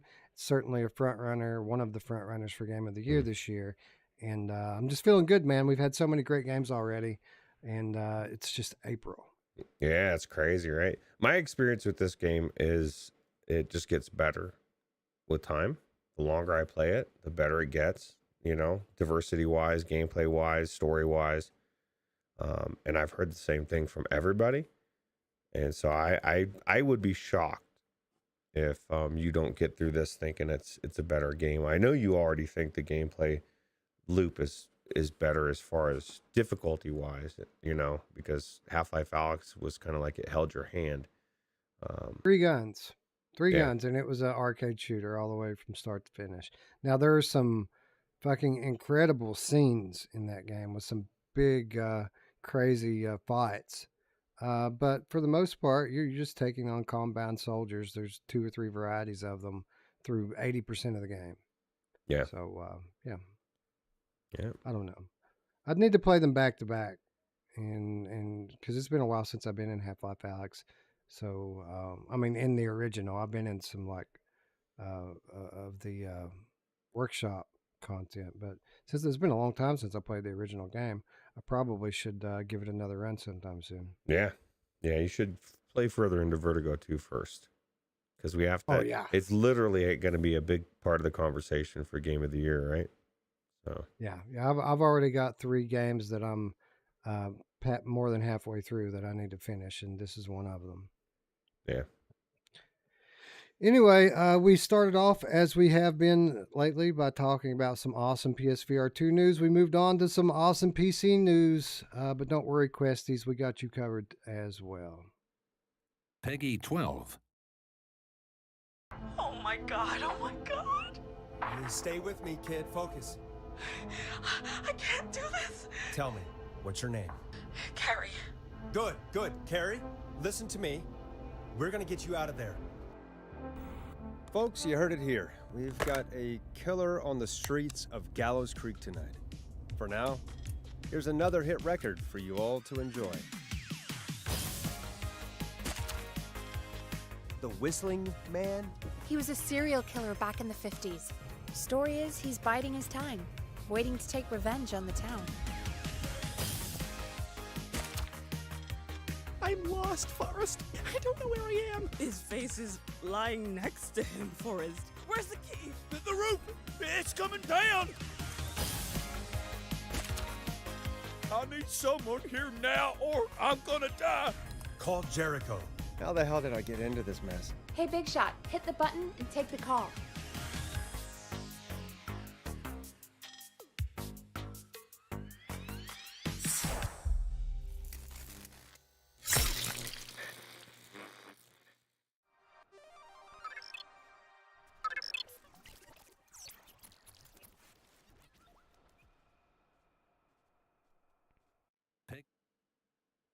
Killer Frequency from Team 17 arrives June 1st for Quest 2. Killer Frequency, the first VR game from Team 17, now has a release date. It's coming June 1st for Quest 2. First revealed last year during the Upload VR showcase, so my bad, it wasn't the meta one, Roots, it was the Upload one.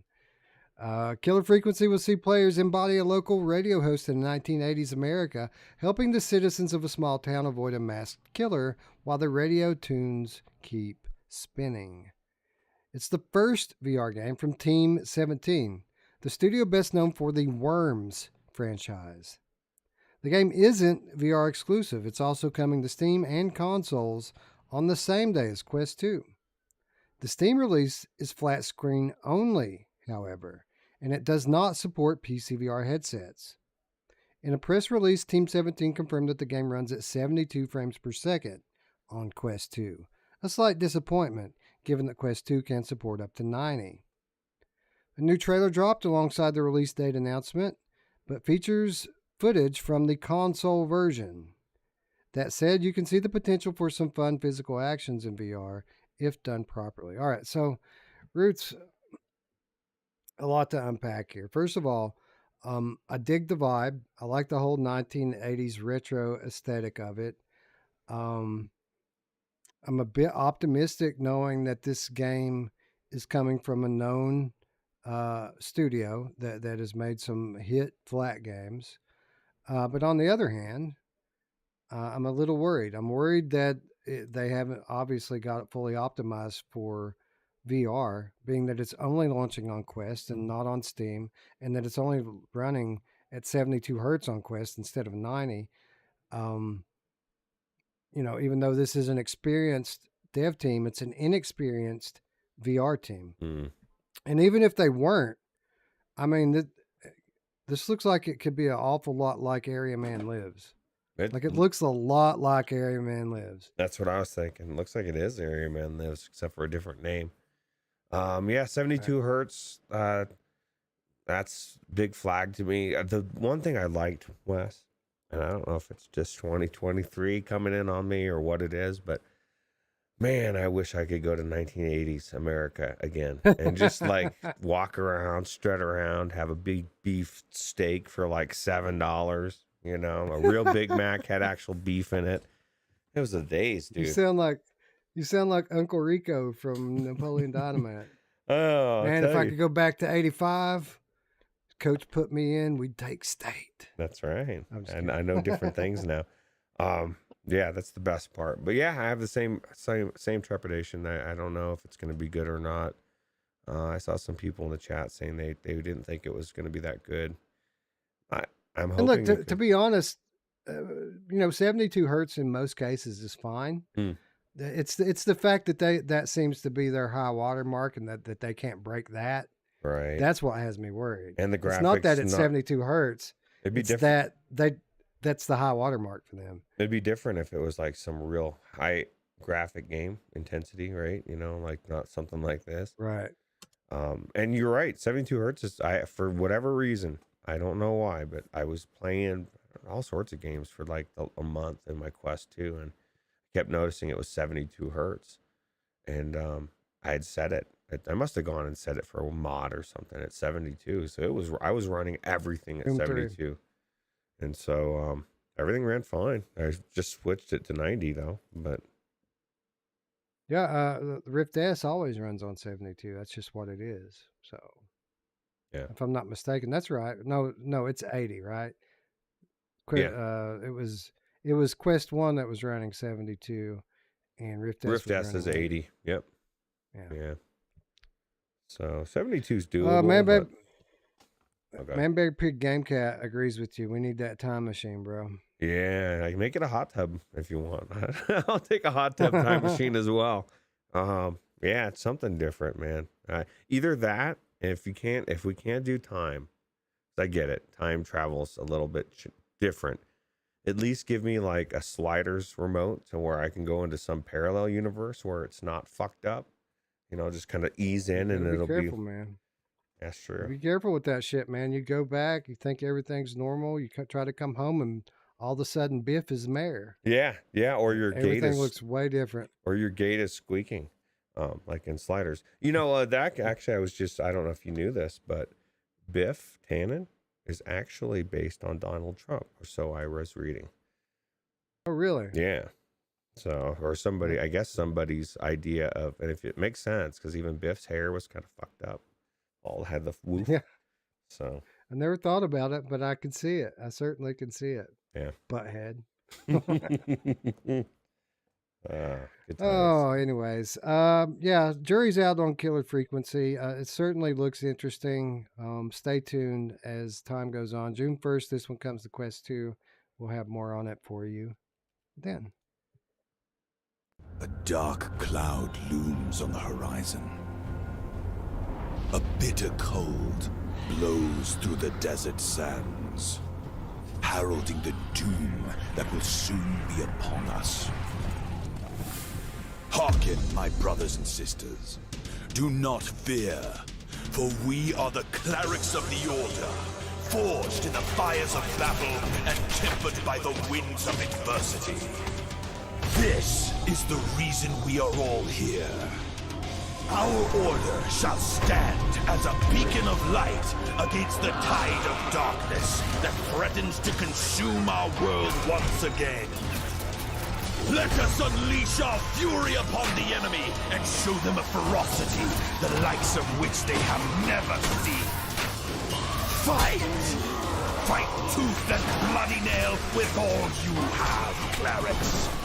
For if we fail, our world will burn.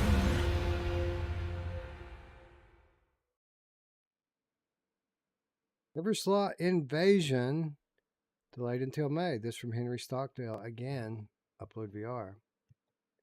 Fast travel games. Fast travel. I'd like to get hold of some fast travel games. You know what I'm saying? Yeah. Anyway, Fast Travel Games announced its delayed Everslaught Invasion on Quest 2, pushing back this two-player co-op experience until next month.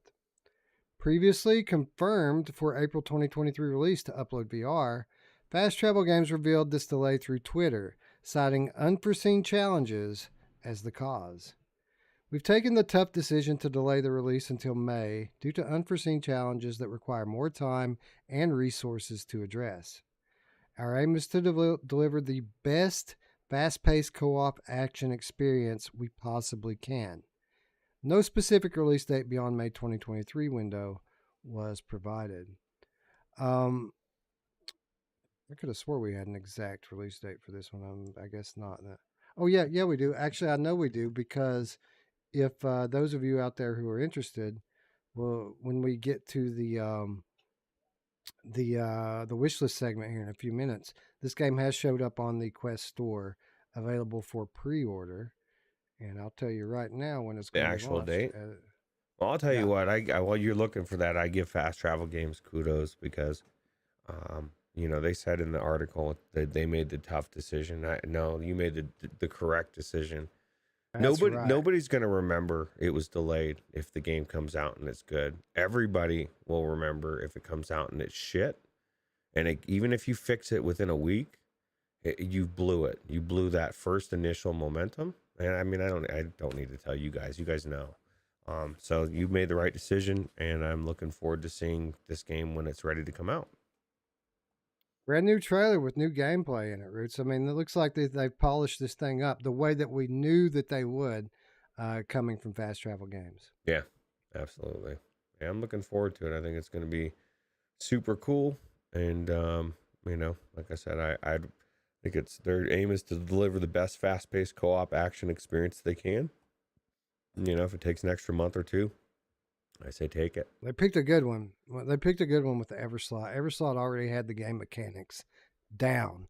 They just basically had to put it into a package that will, one, work on standalone, and two, work in a co-op setting. And it seems that they've, at least looks on the surface like they've accomplished that.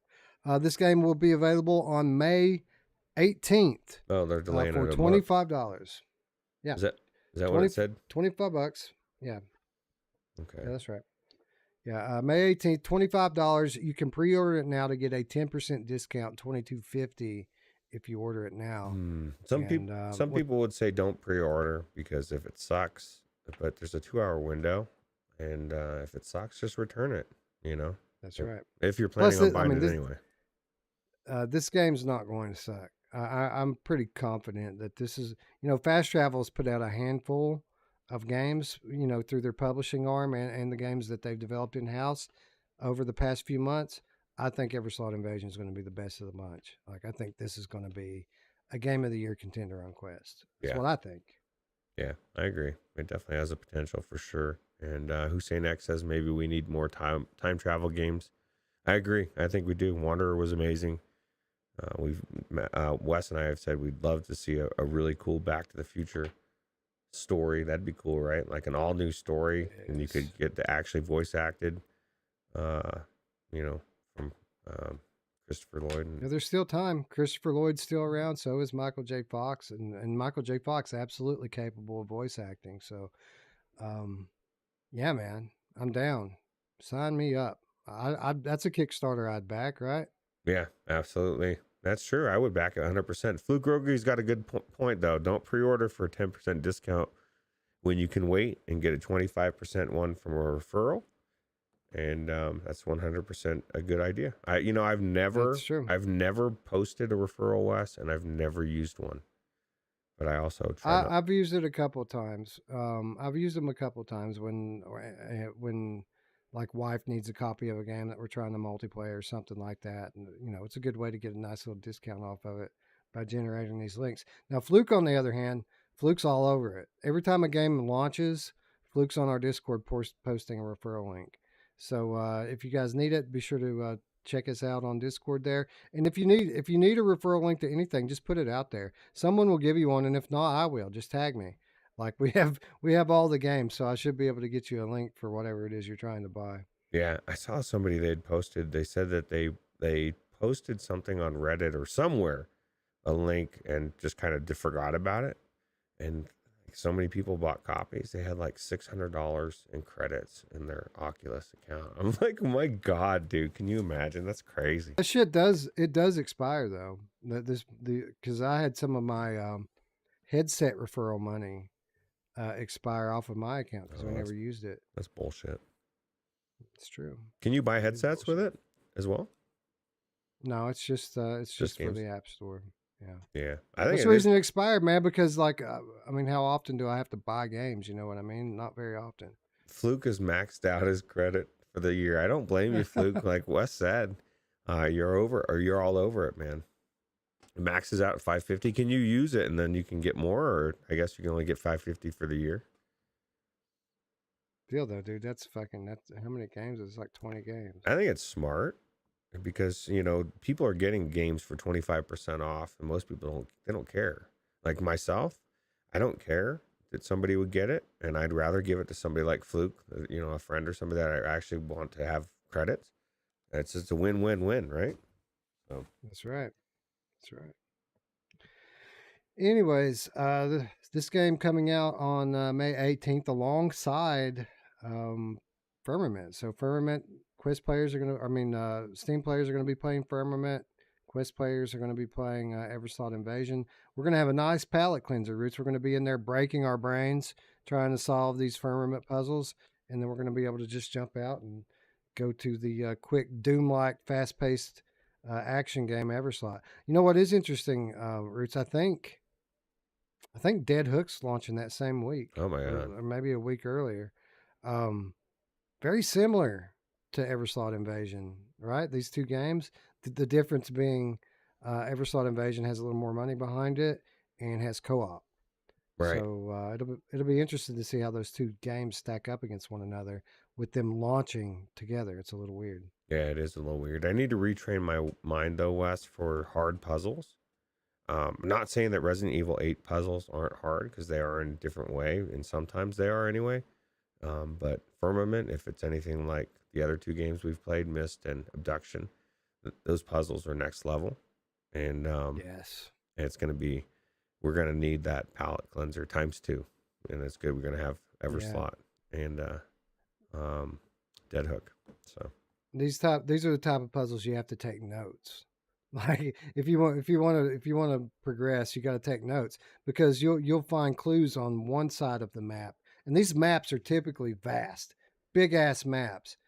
You'll find clues on one side of the map for a puzzle that's on the complete opposite side of the map, and you just have to kind of keep your eyes and brain open to be able to pick up on this stuff. I love it. It's I like good. It's easy for me to say I like puzzle games, but I don't. I like good puzzle games. That's one of the things I love about RE8. Like when I go into a room and I walk into, I see something and it says, the 5 bells, and I walk up to this platform and I'm like, there's nothing up there. But then I look out the window and there's a bell out there in a tower, and I'm like, I wonder if I can shoot it. And I shoot it, and it fucking hits it and sets it moving, and I'm like, oh my god! You've been to that part, right, or no? Yeah. Yeah, okay, that's through there. Yeah, I figured, but yeah, so to me that kind of stuff that I just stumbled on, and I'm like, I like intuitive puzzles that make sense, and that's one of there's the fire puzzles too, with the swinging things that you have to make them touch.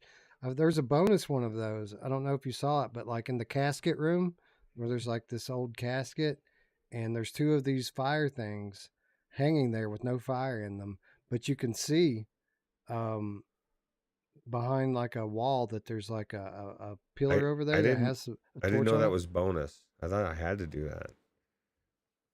So you opened up that casket? Yeah. There's one that's easy. That's the but one. Then there's another one. Blow up with the pipe bomb, right? Yeah. What about the one where you got to catch the guy on fire and then lure him into the thing? That one was cool too. I don't know, man. I'm really digging. I don't think I've been to that yet. Oh. You just spoiled the game for me. Oh my god! Damn it. That's why I was trying to be careful earlier. Yeah, well, let's just purge that from your mind. I'll just forget you said that. I would have figured it out anyway, Rose. That's true.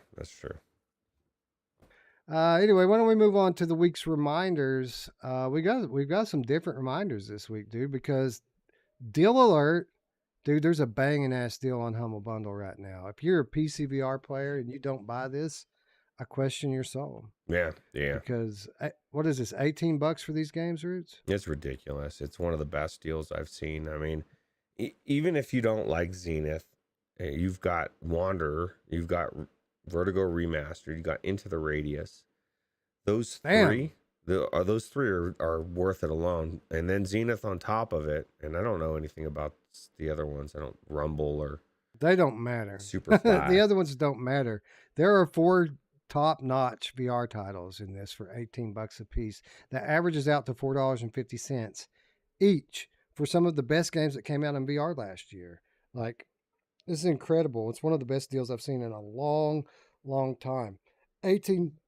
And you know what, Roots? If you've got most of these and say like you don't have the Vertigo Remastered, you can get Vertigo Remastered in the $12 tier. Yep. $12 gets you Vertigo Remastered. $15 adds Into the Radius to that. And then $18 adds Zenith and Wanderer in on top of it. It's incredible. And it's for charity. Which means that makes you a good person. Yeah, you get virtue signal while you get some games. It's a good deal. Actually, that's the thing I was going to say, man. That's the best part about it is it actually benefits somebody else's. It's a charity, and you can even pay what you want. You can be crazy, and you could type in, you want $184 you want to pay for the value. I would suggest 18 because I'm a cheap bastard. But yeah, Wanderer alone is worth that. I would say any of these three games, even Zenith, because those are those are all $18 worth alone for one of those. So yeah, any one of those games is a deal for $18. So to get all four of them, that's incredible. And here's the thing: if you own three of them and you don't have one of them, it's still a deal just to get that one. And then here you have 3 keys that you don't need. Guess what you could do with those? You could donate those to virtual strangers, and we will find a nice home for them, I assure you.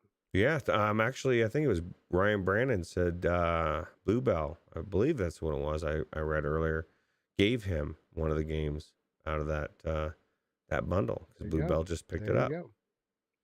Speaking of Roots, why don't we give away some games now? Like, oh my God! Did you think we could get Oprah on the fly? So it's such a short notice. I don't know, man. She's a very big. What the Oprah? Yeah, she's here every time, man. She's just waiting in the wings. She loves us, Roots. There's no question about it now. Yeah, absolutely. And Spry Guy says you can change the charity you give with Humble Bundle. So. Oh, really? I know. I didn't even know that. Yeah, that's crazy, right? All right. So let's see here. We've got some good stuff to give away. I'm going to drop a key in the chat too while I'm at it. Thanks to our little collection that we have here. I'm just trying to decide what we want to go with. How about Creed? Anybody need a Steam copy of Creed? Oh my God, what a good deal! We can do that. This is a time traveling Oprah. Yeah, she's young. She's spry. She's still giving away games like it's crazy.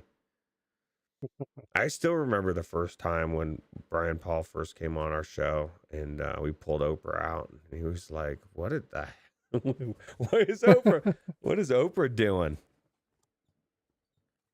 All right, so let's see here. Got to type these in. Give me just a minute. Yeah, everybody that says Scotty Jessica says free stuff time. Yay, I love free stuff time. You know who else loves to freely be stuffed, Wes? My mom! Yeah, she does. And it's always free. Almost always free. That's true. You pay with your soul. You should have known better. All right, there we go. W2A4E, WNX6G, ZF, WKF. That's for all the audio listeners that are hearing this 2 months after it happened. Oh yeah, that key is gone by already, I'm sure. I'll tell you what, yeah, 2 months from now is a definitely good estimate. That's good for the people that, we don't do this very often. That's nobody had it open. Nobody was ready for that, Wes, because we never post the actual key in there. That's right. But we've got this cache of keys from Mickey Barrios that he gave us because he's been buying bundles like the one on Humble. He amassed a vast collection of giveaway keys, and we still have a lot of them. We gave away a lot of them, but there's still a lot of them to give away. Yeah. So we're just going to start dropping keys in the chat. Looper the Underground Game Cat says, "What about the PSVR 2 EU people? Like, what the hell, Wes? We got any love for them? I don't think we've got PSVR 2 just dropped, right?" Yeah, that's true. And we've given away some PSVR 2 keys in recent weeks, but we don't just have fucking caches of those, especially EU keys. Yeah, unfortunately. This is the thing, well, especially except for these Humble Bundle deals where we really do get a lot of donated keys from that type of stuff, or sometimes we buy them to give away. anything else is from devs, right? And the devs, like a lot of times, we're lucky to get the one key for all three of us to share, let alone any extra keys. The really cool devs will give us extras to give away. All right, so Mad Vegan says any PSVR 2 keys. All right, so here's what I'm going to do for you. Here we go. And we're going to play the long game here with this because the first title that we're going to give away is Ghost of Tabor. Ooh. And we're going to give it away on the platform of your choice. It's not out on PSVR 2 yet, but if you win and you would rather have a PSVR key for it and you don't care to wait, you can pick PSVR 2 and just sit on it and wait. And as long as you tag me up after it launches, we'll get you your copy then. Yeah, I'm doing it. I'm in. I'm going to guess what I'm going to try to get it, Wes. Oh, wait, I'll probably get my own copy. Never mind. All right, so the way this works is I ask a simple trivia question. The first person to answer the question on my screen in the chat will win a copy of Ghost of Tabor on the platform of your choice. Ooh. And the question is as follows. Name the developer of Breachers. Oh my God, I got it. I can't answer that. And you have to answer after I ask the question, Tatum. App J, a little too quick on the answer there. Name the developer of Breachers. Thank you, App J. App J got it. Triangle Factory. Congratulations, App J. You are the winner of Ghost of Tabor on the platform of your choice. So just hit me up in Discord. Let me know which platform you want, and we will get you your key. Breachers, any good? Oh, wait, we started the show with that. I don't know. Why don't we give away a copy of Breachers? Oh, my God. Oh, my God. Oh, my God. Crazy, Breachers. right? That's crazy. Oprah's on fire. She is on fire. All right, so here's the question. First person to answer this question correctly in my chat will win a copy of Breachers on the platform of your choice. And the question is, name the developer of Ghost of Tabor.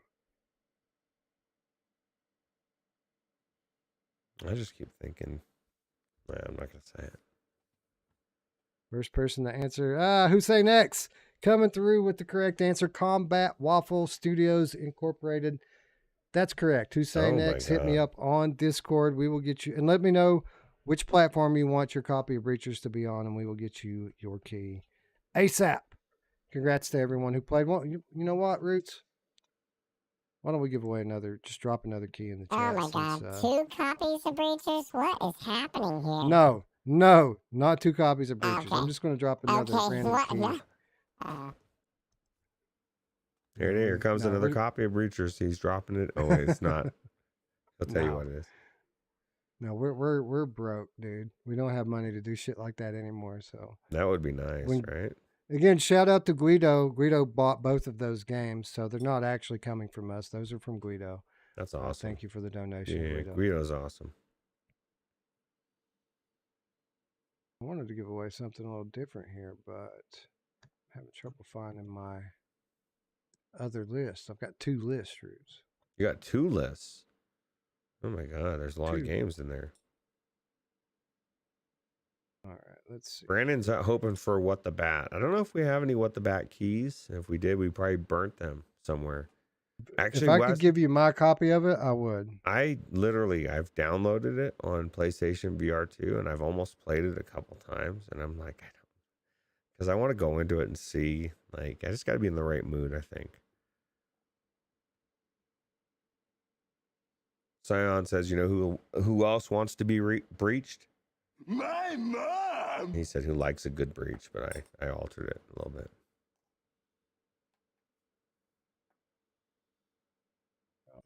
Found some other keys I didn't even know I had. What the fuck? Okay. All right, so screw it. We won't do that, what we were planning on doing. What the Bat Garden of the Sea combo pack. Yeah, that would definitely be Eric's dream pack. Throwing Beat Saber.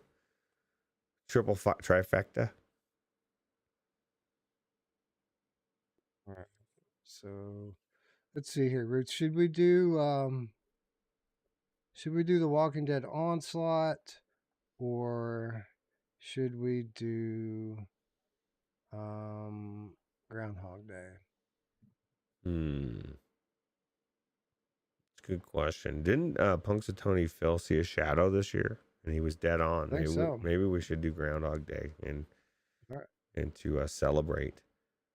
Groundhog Day, it is then. Yeah, we'll save Onslaught for a special occasion when Walker's got me.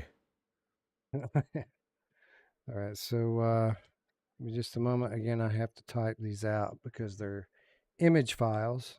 Looper the Underground Game Cat says to remind everybody, Groundhog is on Viveport Infinity. So if you have Viveport Infinity, check it out. We haven't done a Viveport Infinity thing for a while. Well, that's because there hasn't been a whole lot to talk about on Viveport for a while. Like there's a lot of new stuff coming to Viveport, but it's all mobile stuff for the new headset. Really? That's what they're focused on right now. You guys have never heard Groundhog's Day? So it's a sequel to the movie, but it's a VR game, and it's like a cartoony thing, but you actually get to choose dialogue. It's actually pretty good for what it is. I enjoyed it. Yeah, it's not bad. Yeah, I think enjoyed it as well. Didn't we play it when Mainfan was here way back in the day? I could have sworn I remember him being in the conversation. Yeah, it's been out for a while. But yeah, it's an officially recognized sequel to the Groundhog Day movie with Bill Murray.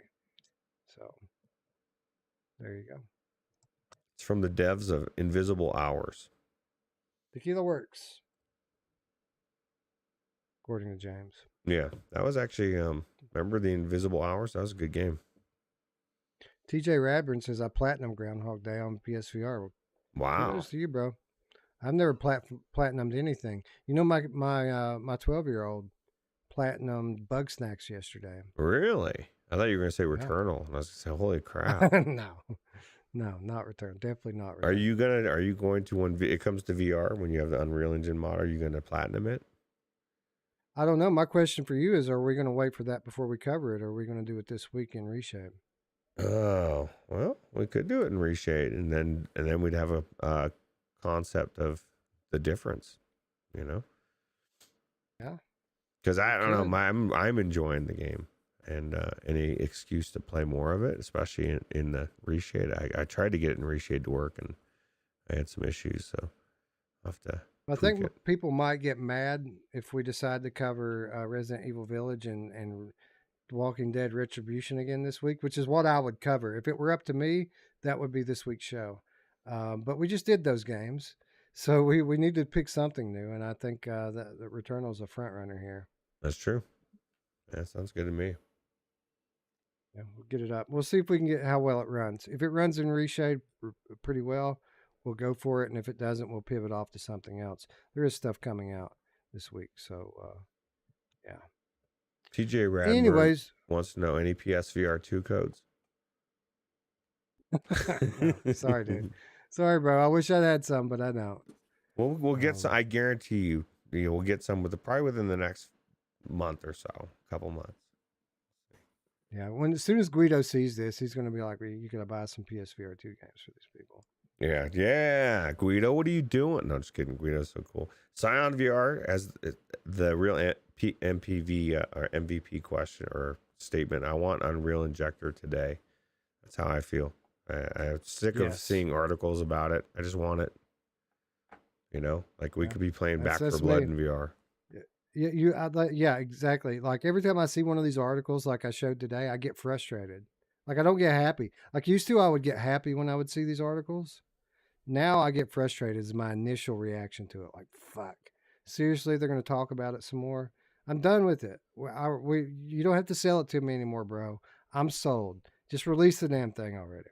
Either release it or give access to virtual strangers so that we can play the stuff and talk about it on the show. And you get extra coverage.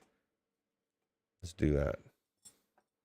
Bluebell says, I didn't know they made a game. I know what Groundhog Day is. Yeah. Official sequel, Bluebell. You should check it out. Yeah. I think it's worth it. You're not playing as Bill Murray though. If you like story-driven games, you'll like it. It's heavily story-driven.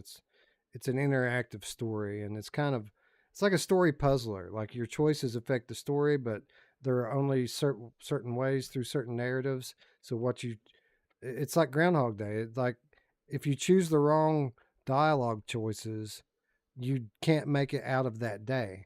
So you have to wake up again and start the day over, just like Groundhog Day, and make different choices to kind of try to navigate your way all the way through the day.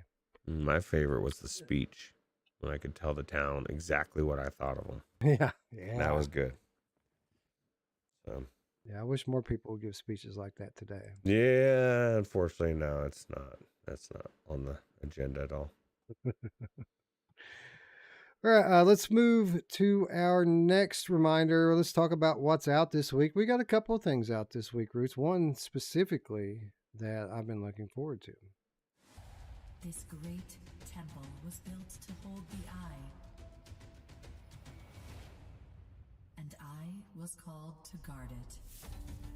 Deep within this temple, the darkness grows. And to stop you, he springs every trap.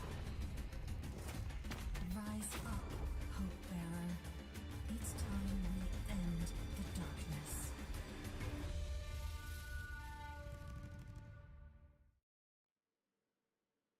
I have the temple releasing this Thursday, April 27th on Quest 2. Ruuts where it should have been all along. Yeah, it was a little bit ahead of its time, and like we said before, when it came to this game, I played it wireless because I played it on Airlink or Virtual Desktop, one of the two. So with Quest 2, you still could do it wirelessly, but it wasn't made for wireless. Now everybody that legitimately doesn't have a PC, they're going to be able to jump in this game and experience the best game of redirection that has this redirection system in it that I've seen in VR. I think a couple have tried it. Not too many, and they do it really well. Super cool. Really felt like I was going on an adventure. Yeah, Indiana Jones style room scale puzzle adventure. Eye of the Temple. This game's amazing. There is no artificial locomotion in this game. It takes your guardian boundary. It takes the space that you allow it, and it builds the game map around that and has you walking in real space through the game. But the algorithms that they have built into this game make it so that it seems like you're moving around in a lot more space than what you actually are. It just keeps you turning around and walking in circles in real life, but it doesn't feel like that because of the way that they've built the game out. This was a game that always should have been on Quest due to the fact that it does use every inch of your play space. And I think it was underrated because it came to PC. And I'm hoping that this game will now get the recognition that it deserves now that it's on a more populated platform. Yeah, when it came to PC, PC wasn't even that. I mean, it was populated, but not in its heyday, right? Yet, I don't think. I don't know. I just know that it didn't feel like this game was on the correct platform, like you said. It was one of the first things that you suggested to them, right? And and we were all told that it wasn't coming ever. So happy to see that was not the case and that we're finally getting it on Quest. Yeah, because this is the thing. Like, even though I was able to use my PC with my Quest 2 and able to use Airlink or whatever, however I used it, was probably Airlink, I was still limited by the space I have in my room. Like, can't go downstairs and play it down there. Now I can with this and actually play with more play space, because that's what's kind of cool. It caters to your play space. So if you have a bigger play space, that means I'm assuming the things you roll on are going to be bigger. Maybe, I don't know. Like, how would they? That's just crazy for me to think that it could be this, the same experience, but a different size space. It's super cool. Yeah, 2 meters by 2 meters. That's all you need, about 6 by 6. But obviously, the more space that you have, the more elaborate the maps are going to be, and the better the game will be. Imagine if you had one of those, like a basketball court.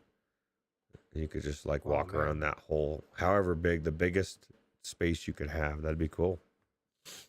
Yeah, I've got some pretty good areas in here. We might have to break it out when the time comes. Yeah, maybe Spry can drive down 6 hours and play with you guys, right?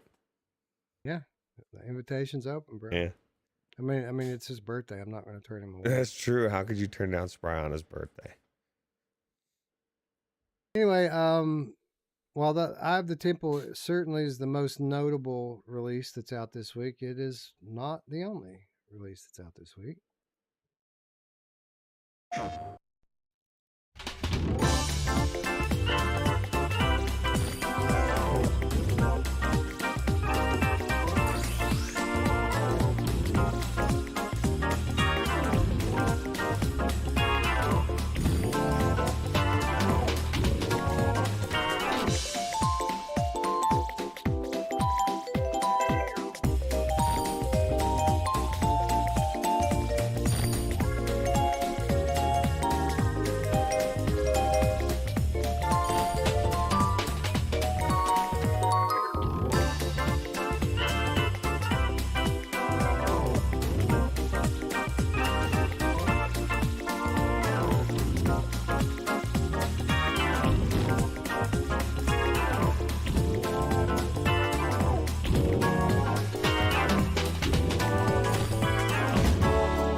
Fantavision 2020, the VR remake of a classic PlayStation 2 puzzler, out this week on Steam, of all places, Roots. This is a PSVR 2 launch title that I haven't heard much about, to be quite honest. Surprisingly, I haven't heard a whole lot about this. Every time I try to show any kind of interest in this game, people tell me, yeah, don't get too excited, bro. But I like Fireworks, Roots, and if it looks cool in VR, it's worth a shot, in my opinion. Yeah, for real. I mean, it looks like it could be pretty cool, kind of like a Res Infinite type of game. And like I was telling you during the trailer, that the trailer clearly shows, at least in the PlayStation VR 2 version, eye tracking, or it looked like eye tracking. So I'm definitely interested. Interesting that this game, this is pretty much, it may not be the case anymore. I think that originally this was a Sony IP. It was originally developed by Japan Studio, but now has been taken over by another company. Kind of out of nowhere, this thing coming to Steam. So it makes me wonder how it did on PlayStation and how it's going to do on Steam. We'll know quickly whether or not this is any good now, right? I mean, there'll be Steam reviews up in 5 minutes. Yeah, that's the difference between Steam and PlayStation, man. Steam, it's pretty easy to know how a game stands. You know, you don't have to search too hard for reviews. So, right. So we'll see. Fantavision 20 something. I probably won't be picking it up on Steam, but if anyone's interested in whether or not it's good or not, just tag me up and we'll take a look at it on PlayStation and see how it turned out. Do we have a copy of this on PlayStation? I didn't see it in the account. I don't think so, but I mean, we can get it. I'm confident we can get a copy of this game. Yeah, that's true. Hussein X says only if it has great music that reacts to your gameplay. I like Res Infinite Area X. That's the difference, right? That's what makes games like Res Infinite and Tetris Effect different. Is like just how everything's integrated. So, shit, man. Maybe we should do Res this week. Yeah, we could do that. Talking about it, I'm thinking about it. We could add that to the list, right? That's an easy game to jump into and play for a couple hours. Check it out. I know I've already played it in PlayStation VR 2. I have to. I have to. I need to play all the way through Area X in it, though. I still haven't done that on PlayStation 2. That's true. That's true. Yeah, Fortnite VR. I need it too, Tribe. Absolutely. Just bring me into the game as it always is. The game's already amazing. One of the best shooters out there. You just need to put it in VR and let me go. That's why I need that mod, Wes, the Unreal Engine mod, and we'll play private servers. That'd be cool. Yeah, they just need to release it already. Damn. Yeah.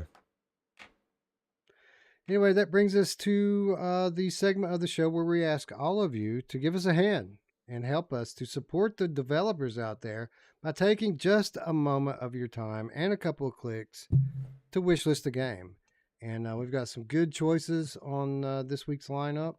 A couple of them, actually. I don't know which way I'm going to go, Roots. Are we going to go with Eye of the Temple, or do we go with Everslaught Invasion? I am going to go maybe for both.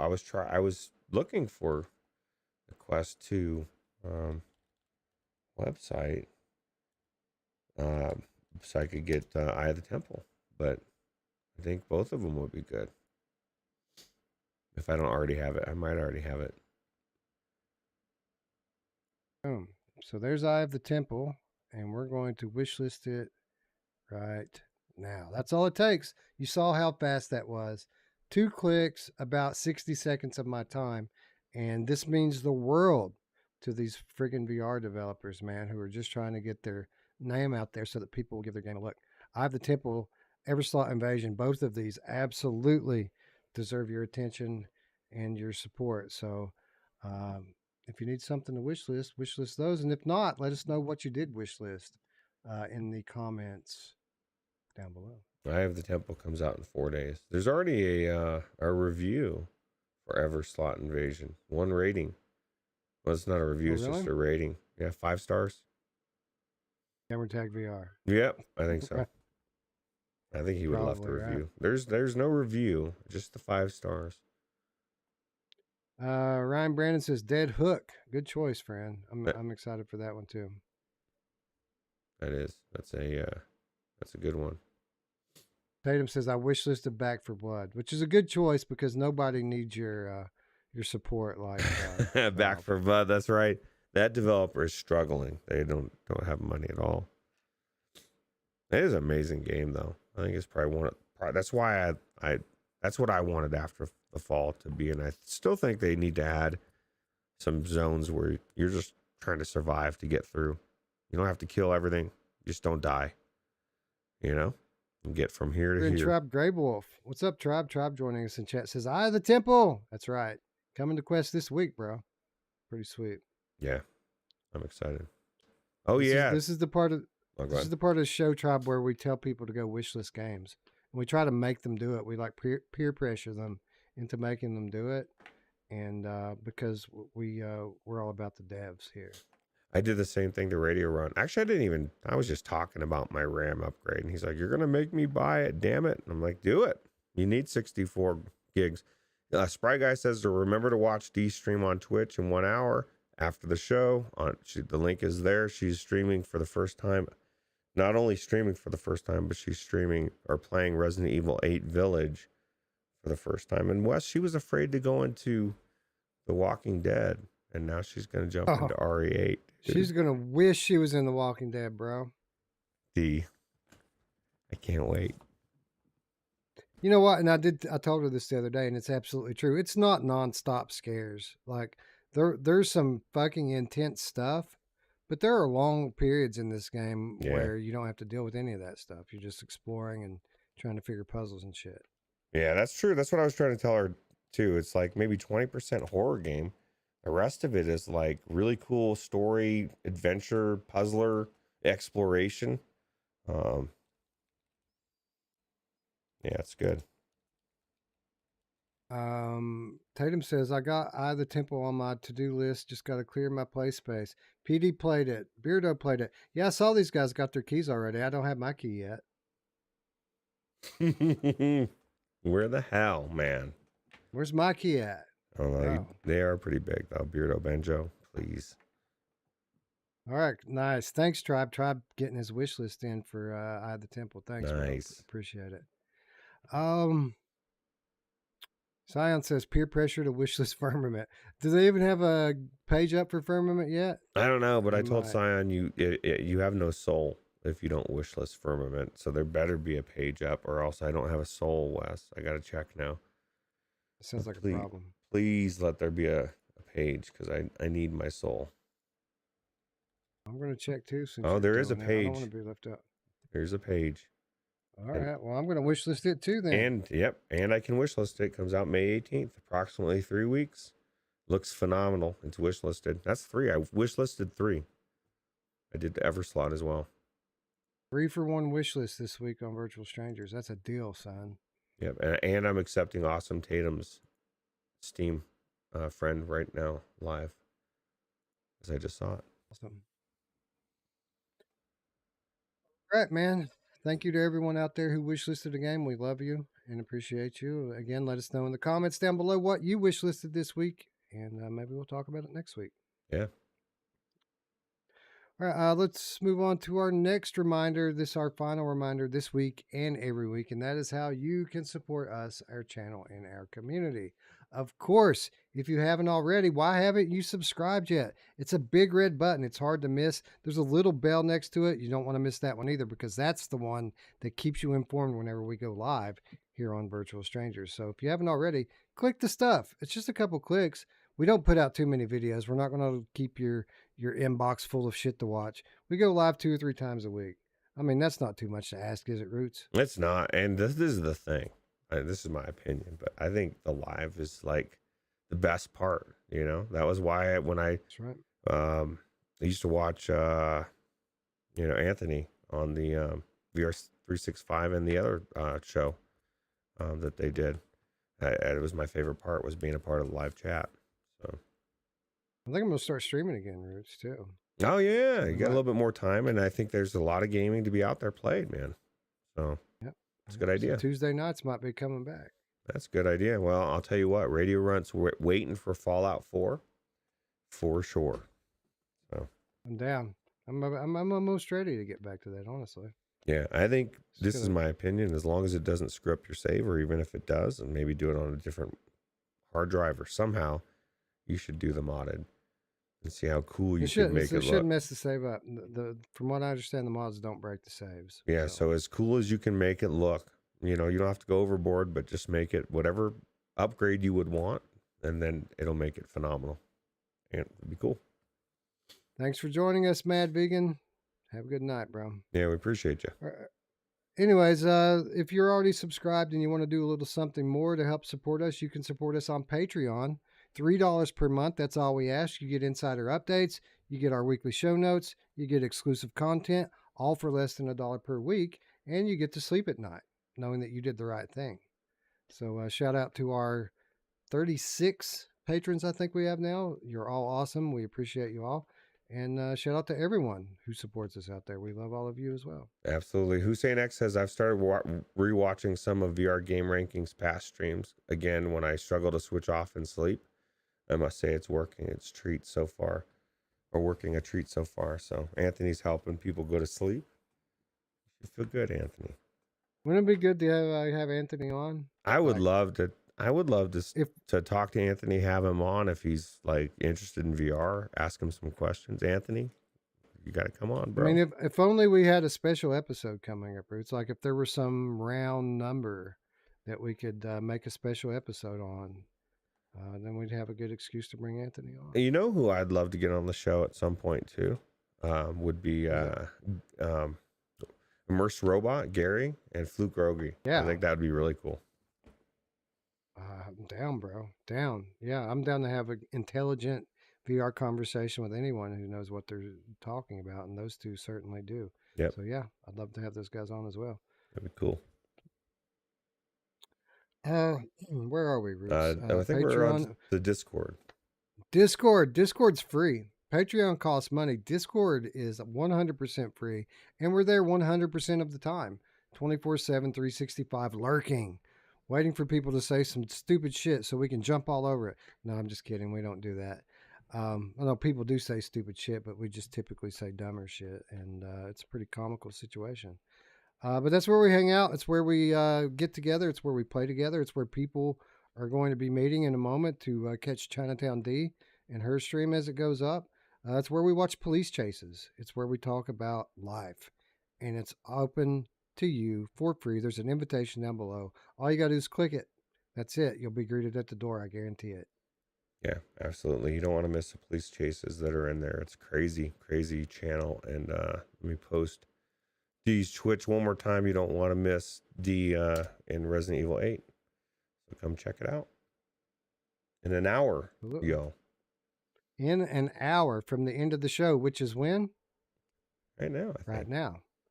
And with that said, friends, I'd like to thank you all once again for watching. For Roots, I'm Wes. We'll see you soon. Bye. Take it easy.